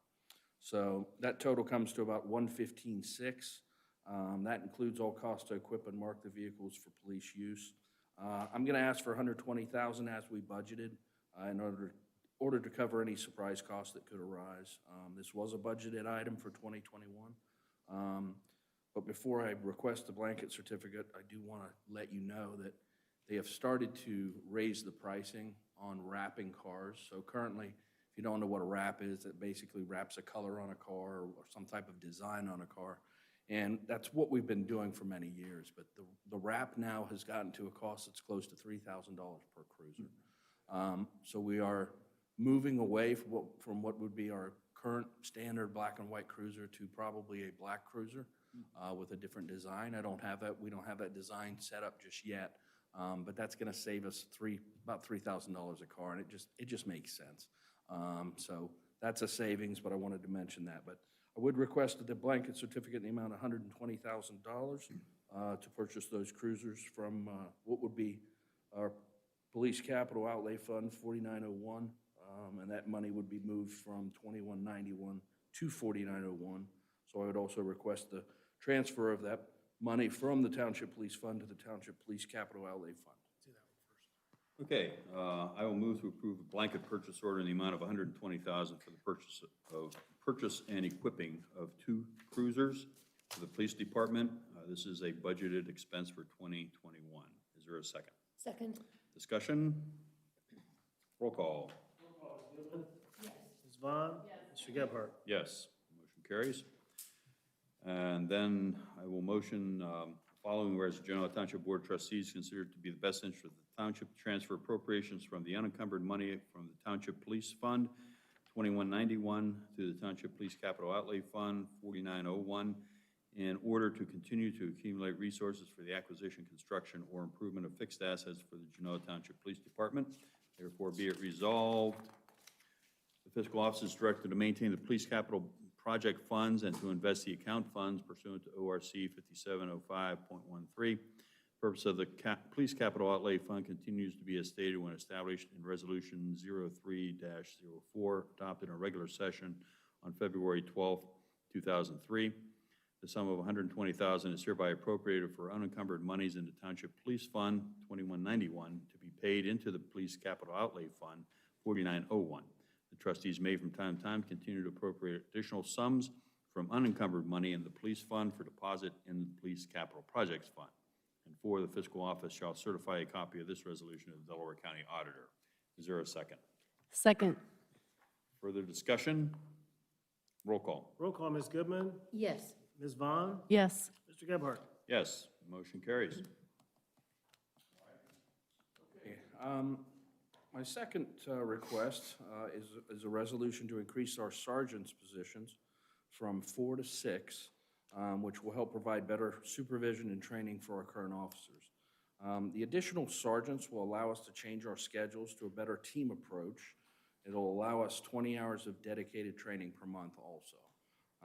When we're not able to do the dedicated training each month, we will take some of the additional personnel, which I'll get into in just a moment, on this specific training day, and we'll be able to do functions in the community or for the community. So we can dedicate a specific day for community projects to handle a lot of different things throughout the community when we're not training. But we can definitely dedicate 20 hours of dedicated training per month for each officer, which is a really excellent thing for us. Our current schedules have 1 sergeant and 6 officers on 3 shifts. And we also have an administrative sergeant's position. With the new positions, we would switch to 2 teams of 1 sergeant and 3 officers for each of the 3 4-10-hour shifts. So Team A would have Thursday, Friday, Saturdays off, and Team B would have Sunday, Monday, Tuesdays off, which leaves that Wednesday where everyone would be here, which opens it for that training or whatever community function we might do that day. The benefits of the program are many, but the real big thing is it provides more cohesive teams with the sergeants, having the same days off as their officers, instead of the current shifts where they have maybe 1 or 2 days together. This has added importance given that right now 6 of our officers have less than 4 years experience. So having a sergeant in that position to be able to guide them and mentor them and help them with their needs is very important. As to the fatal or near fatal crash we had the other day, there was a sergeant on scene there to run that scene, and that would have been a very, very difficult scene for a person with 1 or 2 years experience on to try to run without that sergeant telling them, hey, we need this, we need this, we need this. With this system and this setup, the sergeant's always there. We always have a sergeant. That's not to say the sergeant wouldn't take a day off and not be there, but that's a very good reason for this change in our process. The need for training is also very important. Our younger officers need as much training as we can get them. And of course, that's been hampered for a good period of time due to COVID. We haven't been able to do much training, internal or external. So this is going to help amp up that training for us, which helps us keep up with the law and also the state training mandates, because the state is now starting to mandate specific trainings again, starting in 2022. The difference between officer pay and sergeant pay is $7,225 per year, which would be a total of $14,450 per year for both positions. However, there is really no actual cost increase, because when you have an officer in charge per our current contract, they are paid at the sergeant's rate.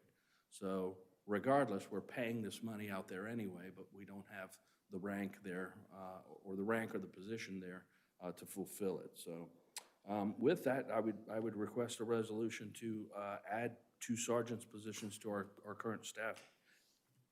Okay, I'm going to make a motion and we can discuss it. Move to approve the increase of sergeant's positions from 4 to 6 sergeants in the police department. Is there a second? Second.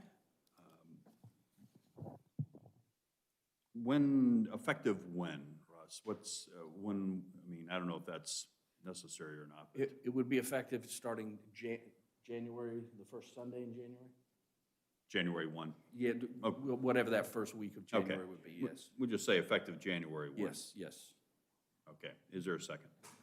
We do have the second, right? Okay, any further discussion? Deputy Chiefs, we had a conversation earlier this week, and you were talking about providing this different schedule eliminates overtime, or a lot of your overtime at this. Can you speak to that? Yes, so currently, we schedule 40 hours of internal, at a minimum of 40 hours of internal training for each officer.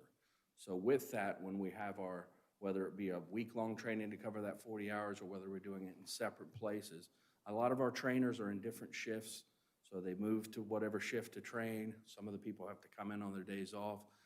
That literally eliminates every piece of training overtime that we have throughout the year.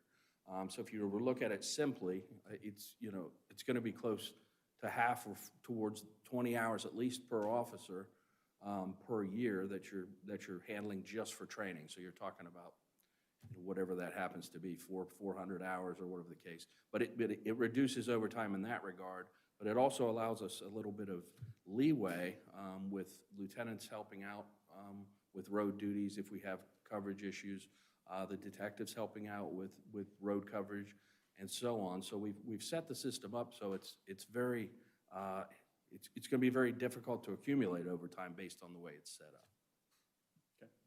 And it's not increasing the number of people, and as you indicated, the cost, there is no added cost because of how we're currently structured. That's absolutely correct. The Chief Gamble also explained to me the team concept, which does, I think, make a lot of sense. It makes it more cohesive, it really does, and they become a team together. The sergeant has the ability to help guide the new folks. Oftentimes we'll have a new person that sees their sergeant on our current schedule 1 day a week. Right. And then they're dealing with an officer in charge. And that's not that we don't have capable officers in charge, because we do. But they're not sergeants, and there is a difference between the two. So we think it's an important change. We think it's a very good change. And I think Lieutenant McMillan also had a couple of good points about it as well. I don't know if you want to speak to that. You want to? Just put them on the spot. Just what we discussed earlier in reference to the patrol division and how this is a better program for us. If we're speaking about the schedules in general and the days off, everybody gets what would be considered, everybody would consider good days off. Everybody's looking for some sort of Friday, Saturday, Sunday, Monday. In our current system that we have, some of our specialty units have weekends off, and the lieutenants, myself and the other lieutenant, have weekends off. And when this was approached, and again, this schedule keeps talking about team concept, Rich and I are going to have to split weekends, at least for a while. And when we thought about it, and the way that I look at it is, if everybody gives up a little bit, it's better for the whole. I started in 2000, and you could look at it and say, well, I started working nights, weekends, and rotating shifts and rotating around supervisors, and I was one of them that would rarely see my supervisor because I was on a hybrid shift from 4P to 2A, and I'd work with them for a couple hours at the beginning of the shift, and you never really got that team approach and that camaraderie. And when you look at giving up just a little bit and splitting up and merging into a team, our youngest officers see that, and our two officers we just hired, both from the Ohio State Highway Patrol, made a comment. They said, at the patrol, you're probably looking at 10 to 12 years on the worst shift to even remotely get a day close to what we're getting, and we have 3 days backing it up. So, of course, what they do, they already went out and told their friends. And we have some more state troopers that are interested and have actually already applied, and now they're out there, and the word is spreading. We ended up getting a very generous raise this year, so that's out there. We're looking at continuing our 10-hour shifts, so an extra day off a week, of course, is a bonus. We have a physical fitness program on duty, and Genoa is becoming a destination. We're actually we're not there yet, but we're very, very close for the first time in, I'd say conservatively, 8 years. We may have more qualified candidates than we have spots to fill. And that in itself, even if you have to give up possibly a few hours on a weekend, because you're not giving up weekends. You're giving up maybe a day, and you choose which one. But the overtime, the 12, 14-hour days, back-to-back days like that takes a burden off. So that's something that's what I assume you wanted me to talk about. Great. Thank you. In addition to all the positives that have been mentioned about this, I think it's very important to consider that this is an opportunity for advancement within the staff. And that's really important when we talk about giving people a reason to be in Genoa Township. There's opportunities here and staying here. It is. That's a very good point that I didn't make, so I appreciate that. That is a huge thing, and it is a huge morale boost for internally within the police department to know, hey, there's 2 more positions. I get an opportunity to this. This is great. But not only that, those positions, as we have retirements and things happen down the road, they open up more opportunity for folks. So internally, it's a great morale boost, and I think it's a very good thing all the way around. So. Very good. All right, motion's on the table. Yes. Ms. Vaughn? Yes. Mr. Gebhardt? Yes, motion carries. Okay, Russ? All right, my next item is approval of educational supplement for our 2 newest folks. So I would respectfully request approval of the educational supplement for employees Carissa Webb and Brandon Blackwater. Carissa achieved her bachelor's degree in criminology and criminal justice through the University of Chaminade, which is an accredited university in Hawaii. Still not sure why she came here from Hawaii, but it would. I digress. Brandon achieved his bachelor's degree from Shawnee State University, which is also an accredited university. Linda does have both of their sealed transcripts, so I would request that they each receive the educational supplement, which is an additional $1 an hour per the collective bargaining unit, I believe section 14 or article 14.11. Okay, move to approve the educational supplement for police officers Carissa Webb and Brandon Blackwelder per article 14.11 in the Ohio Patrolmen's Benevolent Association Union Agreement in the amount of $1 an hour for a bachelor's degree effective October 7th, 2021. Is there a second? Second. Further discussion? Roll call, Ms. Goodman? Yes. Ms. Vaughn? Yes. Mr. Gebhardt? Yes, motion carries. Okay, my last item, and then I'll promise I'll sit down. Patrick Kellum has applied to our Citizens Police Advisory Committee. I've known Patrick a long time. He's been a longtime resident of the township, 15 or 20 years, Lieutenant, I believe, close, somewhere in that range. He had a long career with the Ohio State Highway Patrol. Big part of that career was his governor protection detail for Governor Kasich, so we've worked closely with Pat through some protests and some other things that have occurred at the Kasich residence, and so we've worked together very well with Pat in the past. We would love to see Pat appointed to the board. Not only does he bring a wealth of experience, but he brings more diversity to our board, which I think is very important as well. So with that, I would request a resolution to appoint Patrick Kellum to our Genoa Township Police Advisory Committee. I'll move to appoint Patrick E. Kellum to the Genoa Township Police Advisory Committee. Is there a second? Second? Is there an opening currently? Yes, so we lost Jeff Martin, as Right. we talked about.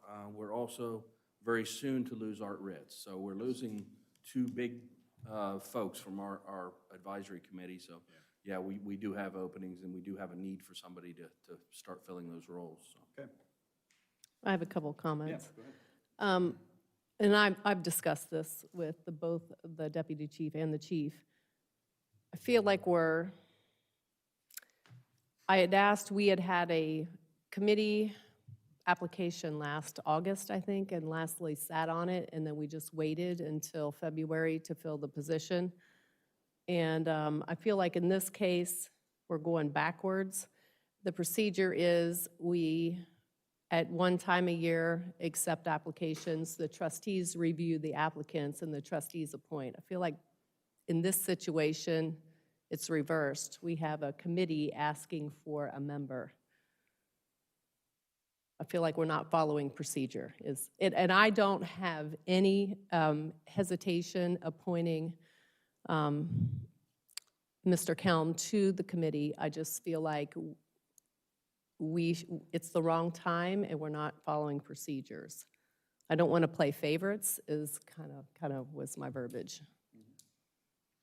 So what would be your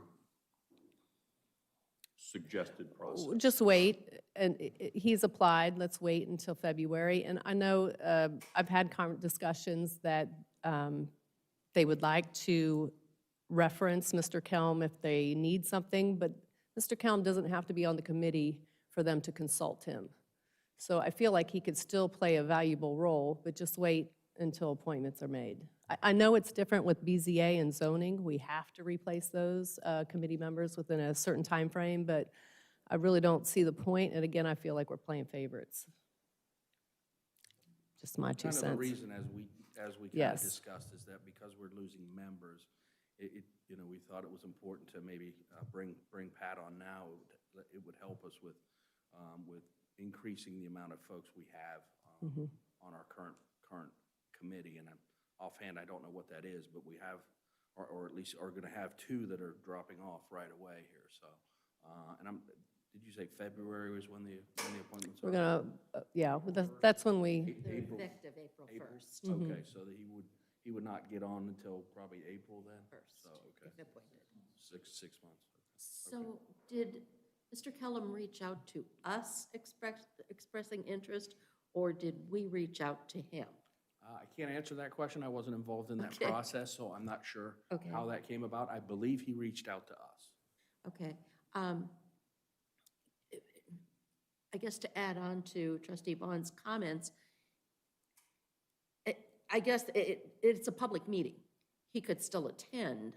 He could still have input as a member of the public, but not a member of the committee, would be the difference between, I think, what you're proposing and what this motion says. right.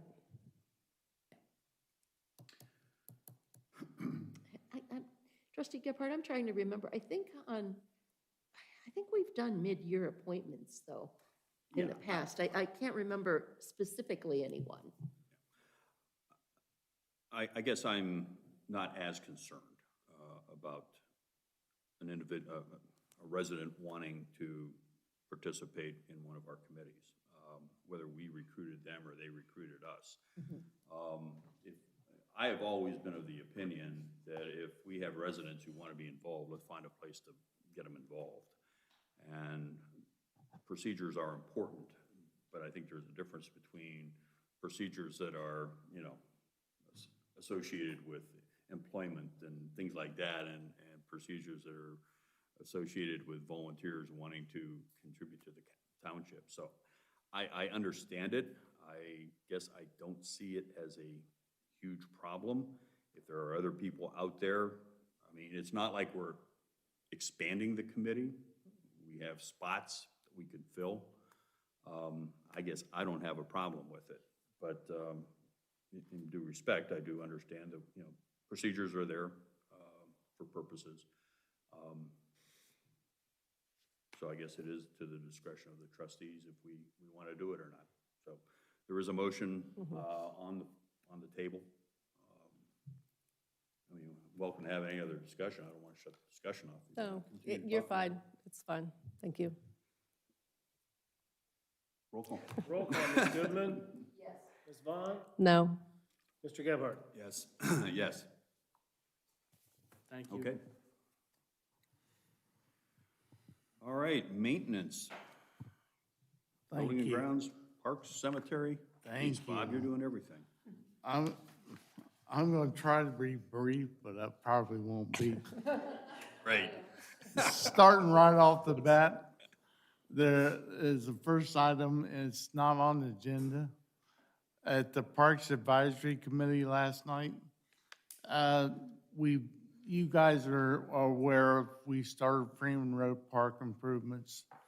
And we have made some changes to bring you guys all up to date with what we're gonna do.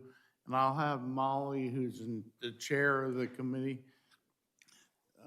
tell you the pictures she's put together and what we're planning on doing. Good evening.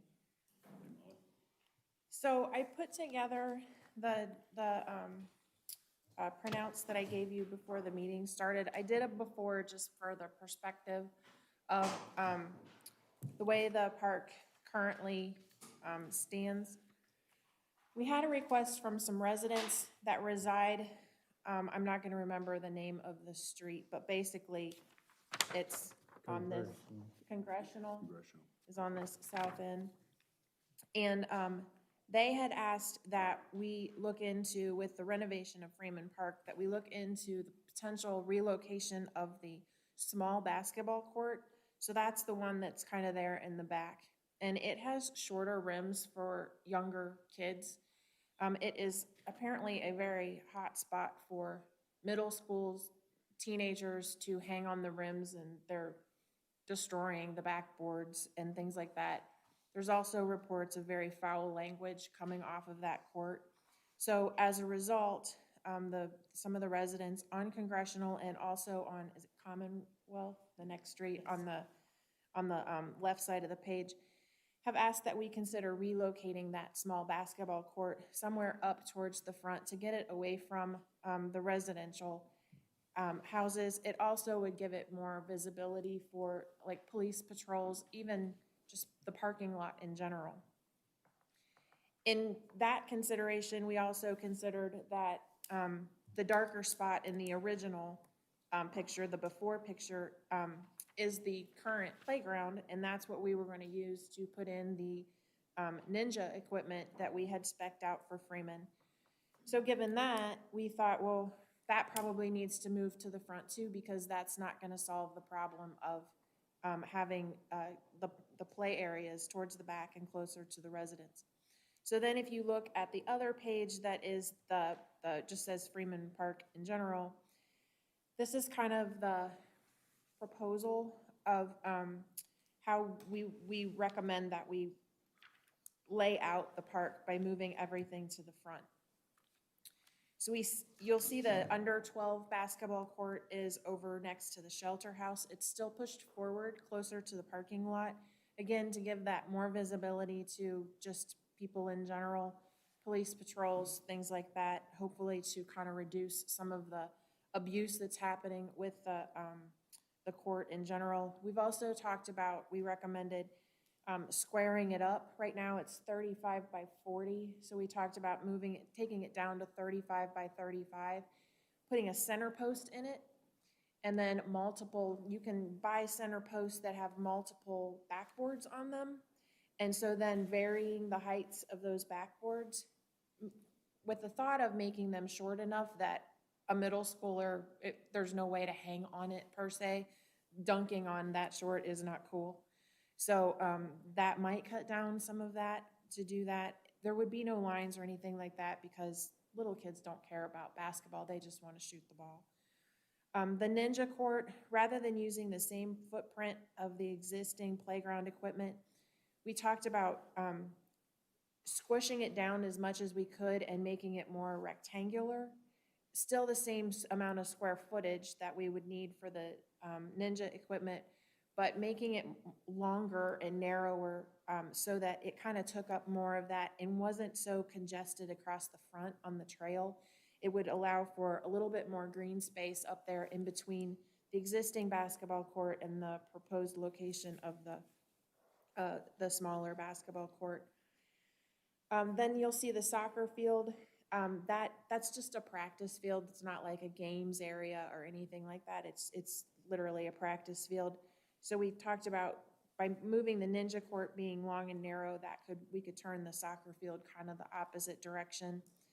There is a line in there that I just mimicked moving that soccer net over to the right-hand side of it.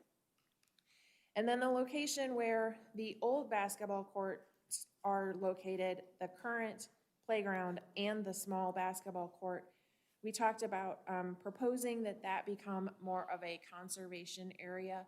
So a low-mow or no-mow area.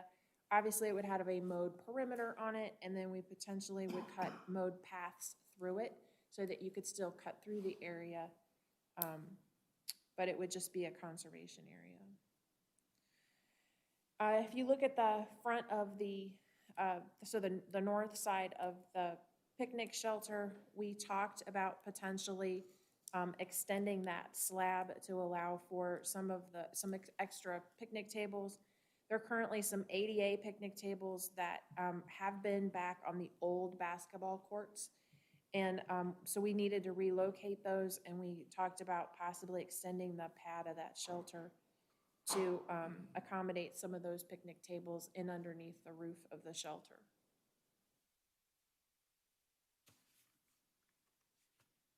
Was there any explanation, Bob, that? No, I think that's it.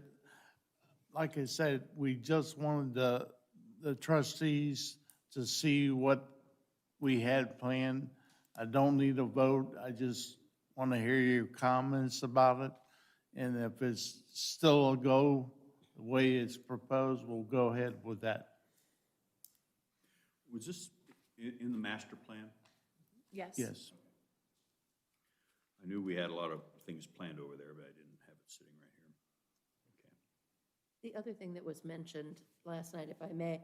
Yeah, absolutely. The conservation area, there's been some drainage concerns in that area, and that currently is a hard surface area. So changing that to non-hard surface and putting something, conservation area in there should help with the drainage for the neighbors too. The neighbors understand that's not going to be a manicured area. And so, you know, the rats, the ticks, the snakes that we always get accused of propagating in the township, you know. There were actually 3 residents that attended our Parks Committee meeting last night, and they sat for this discussion, and we got some of their input, and they were very open to all of, I mean, even some of the recommendations even came from some of them that we incorporated theirs. It was a great discussion. Good. And they were very open and very appreciative of any consideration that we were going to give this. Okay. It was really nice. Good. I like it, and thank you for including the residents and trying to accommodate their wishes. I understand that if it wasn't possible, you wouldn't do it, but I appreciate you working with them. Yeah, it was very nice. Timeline on this, I mean, I know we have things going on, you know, and pickleball courts are done, hopefully. Wouldn't bet on that, but is this something that we're going to be starting soon? Is this something for next year? I mean, are people, was that discussed with the residents last night? It has started already. We got Okay. the trail all replaced, except for up front. I left it open because I didn't want to drive trucks on new stuff and Okay. break it up. But just talked with the game rep from Game Time today, and they still have about a month. I think I'm going to get one of the surfaces poured yet this year. Okay. And the other one where the Ninjas will be next spring, but it should be done in the spring so they can enjoy all summer. Great, okay. Any other comments? So you don't need any? Don't need none. FYI. That's great, all right, Thanks, guys. thank you. Next thing on the agenda is the Go-Go Geese program, which is coming to an end soon. Hillmar, I think we did real good at Hillmar. From the guys I talked to, we probably decreased the geese by 75% there. And Go-Go Geese keeps telling me it's gonna take 2 or 3 years to completely get them out. And there was much less droppings. Fertilizer, yes. Yeah, fertilizer. But I think it worked real well at Hillmar, but I don't think it worked at Center Green. All they did was chase them out of ours to the ponds across the street, and when everybody wasn't looking, they're back across the street. So my recommendation would be we do Hillmar again, but I don't think for the $4,000 it costs us to do Center Green without doing them ponds across the street, I think we're just spending money we shouldn't.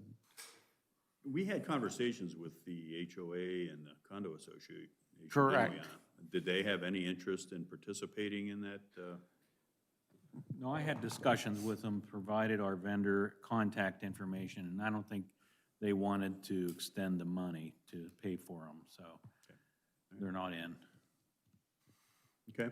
Yes, I had spoken to the former president of that HOA, and they were not interested. I reached out to a few different people, I think 2 people on Parks, a resident across the street from Hillmar, and I did call the guy who runs Go Geese Go, Pat, and I spoke with Bob. So, and the general consensus from everyone is, it's working at Hillmar, it is not at Center Green. So if we were to continue it, you would, I am in favor of continuing it at Hillmar. I think Center Green, they're saying, you know, as long as the HOA across the street doesn't do anything, you're never going to get rid of them. Well, Bob, I would have to say, I mean, with fishing day was much more pleasant, I think, because we didn't have all the droppings and even the water. Still a little concerned about the algae issue, especially on the outlet side. You know, as you're looking at the pond, the far right, I think we still have some algae issues down there that we may want to look at, but and that will be exacerbated by goose droppings. Yeah. So, yeah, I think it did help there, and I think people should be a lot more appreciative. What we do with Center Green, you know, that's something you'll have to look at and maybe come up with some kind of recommendation there. But and sometimes the geese may just win. So. Yeah. Yeah. All right, anything else? No, that's all on that. Okay. Next item is personnel. I'm asking to hire a Buildings and Grounds Tech 1, which will get me back to full staff, and also hiring the deputy director. All right, I will move to approve the hiring of Tristan Burton as Buildings and Ground Technician 1 at an hourly rate of $20.50 effective when? 12. The 12th? October 12th, 2021. Is there a second? Second. Discussion? Roll call. Roll call, Ms. Goodman? Yes. Ms. Vaughn? Yes. Mr. Gebhardt? Yes, motion carries. Bob, Paul, do you want to, I'll tell you, kind of set up, give a little introduction to this next, our next individual? I'll start off. So for probably the last year and a half, I guess it started back when the former deputy director left, and we had put out a few feelers to some interested candidates that were interested in the position of deputy director. And one reached out to me via my LinkedIn profile. And in the last year and a half, Bob and I have sat down just to feel out the candidate to see if there was a fit for our program at the township. And we met Corey Flagg in person several times over the last year and a half. And I just want to say he's a young, very experienced road superintendent currently for another township in central Ohio. He's got over 20 years' experience, and he's never worked in a department quite as large as ours. We're like one step down from a county engineer's status with the amount of road work we do and the amount of extent of the work that we do with our capabilities. So he was anxious to grow internally with a position that would be more challenging for him. And so we thought this would be a great time, while Bob's still not considering retirement, that the mentorship would happen with Corey. So I think having the two work together to learn our program would be a great experience for him, and get ready to take over the reins in the future as a future road superintendent of the township. I'll let Bob speak next. I just echo what Paul said. I think Corey will do good here. I think he's the right person for the job right now. So I'm looking forward to working with him. Very good. I will move to hire Corey Fligg to the position of Deputy Director of Roads, Buildings, and Grounds at a yearly salary of $76,000 with 5 weeks vacation and 6-month probation period, effective November 8th, 2021. Is there a second? Second. Made and seconded. Discussion. I have a, I'm sorry? I have discussion. Yeah. I would like to propose 4 weeks vacation to start out with, and we can always add a week if we wanted after the 6-month probation as a suggestion. Okay. I just don't understand why. That's, I just think as a new employee, 5 weeks is a lot. is that part of the negotiation that we did?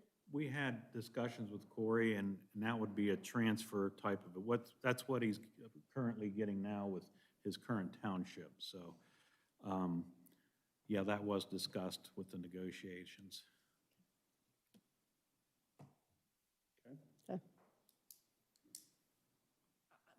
mean, I'm not opposed to the 5 weeks personally. I think considering that he already has that, we're getting someone experienced. And I think that this is really important to our township as we look at continuity and succession planning. None of us are going to be here forever. And knowing that there are people with the skills and the knowledge to continue on is part of any good business practice. All right. Any other discussion? Roll call. Roll call, Ms. Goodman? Yes. Ms. Vaughn? Yes. Mr. Gebhardt? Yes. Motion carries. Corey, you have any comments to make? Why don't you come on up, say something, introduce, I would just like to say thank you for the opportunity.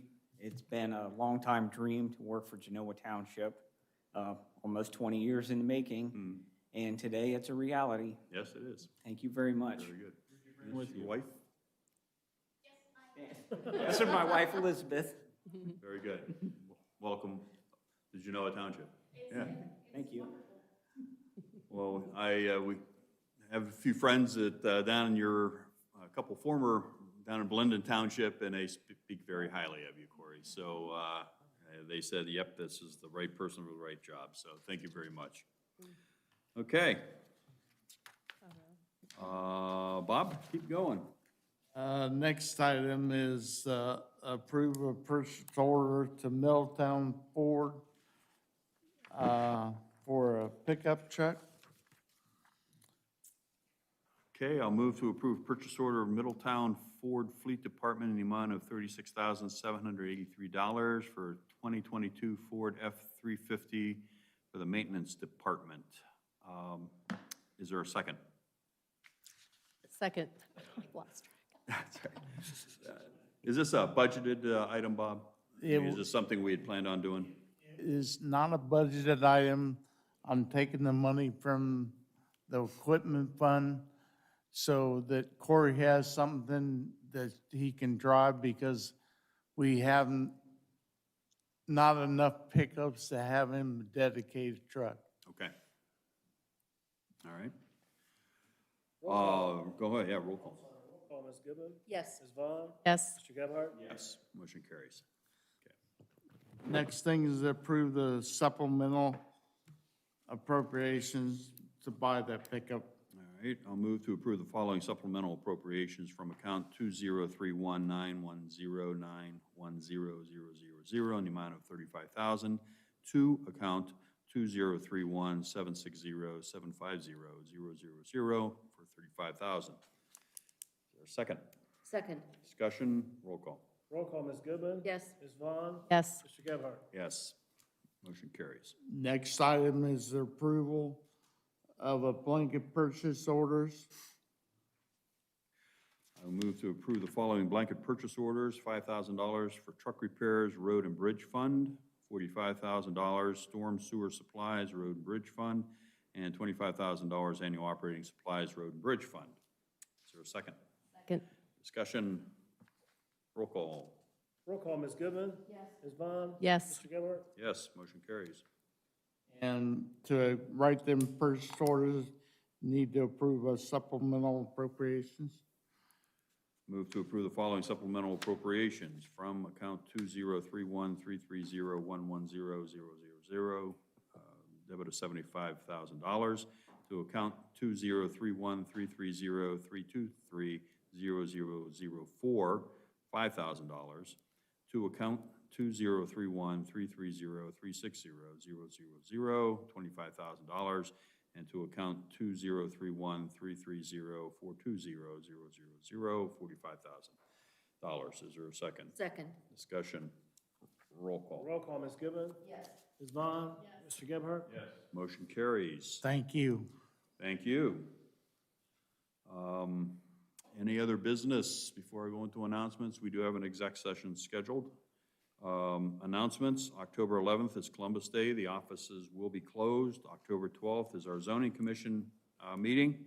October 26th, BZA meeting. October 28th, Communications Advisory Committee. The next regular trustee meeting will be November 4th, 2021. Hearing no other business come before the board, I will move to adjourn into executive session at 8:40 p.m. to conference with an attorney for public body concerning disputes involving the public body that are the subject of pending or imminent court action, and to consider the compensation and dismissal of a public employee. Is there a second? Second. Discussion? Roll. Do we need to add, consider the appointment, employment dismissal, given that we were going to talk about committee appointments, or is that moot now that we've scheduled a date? Yeah, I think we'll do those interviews, right, at a later Okay. date. Okay. Then no So change we're good. needed? Nope. Okay. Back in my mind, I thought there was something, but you got it. Okay, thank you. Roll call, Ms. Goodman? Yes. Ms. Vaughn? Yes. Mr. Gebhardt? Yes. Motion carries. We are now in executive session at 8:41 p.m.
Yeah, this is my mountain Say you're going to Colorado. elk.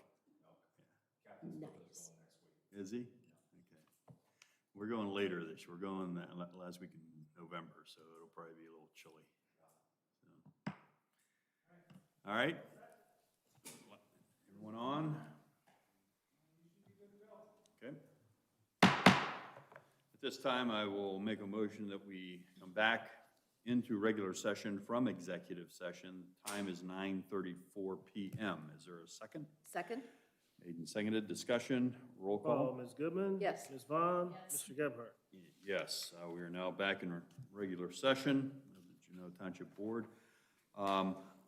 We do have one item of business, and I will move to authorize Assistant County Prosecutor Mark Fowler to accept and file on behalf of Genoa Township the agreed judgment entry for the case of State of Ohio, Melissa Schiffel et al. Versus Rex R. Rocky. Is there a second? Second. Made and seconded. Discussion. This is a zoning issue that's been ongoing, and we now, I think, have a resolution to that. So, any other discussion? Hearing none, roll call. Roll call, Ms. Goodman? Yes. Ms. Vaughn? Yes. Mr. Gebhardt? Yes, motion carries. Having no further business, I will move to adjourn at 9:35 PM. Is there a second? Second? Discussion? Roll call. Roll call, Ms. Goodman? Yes. Ms. Vaughn? Yes. Mr. Gebhardt? Yes, motion carries. We stand adjourned at 9:36 PM.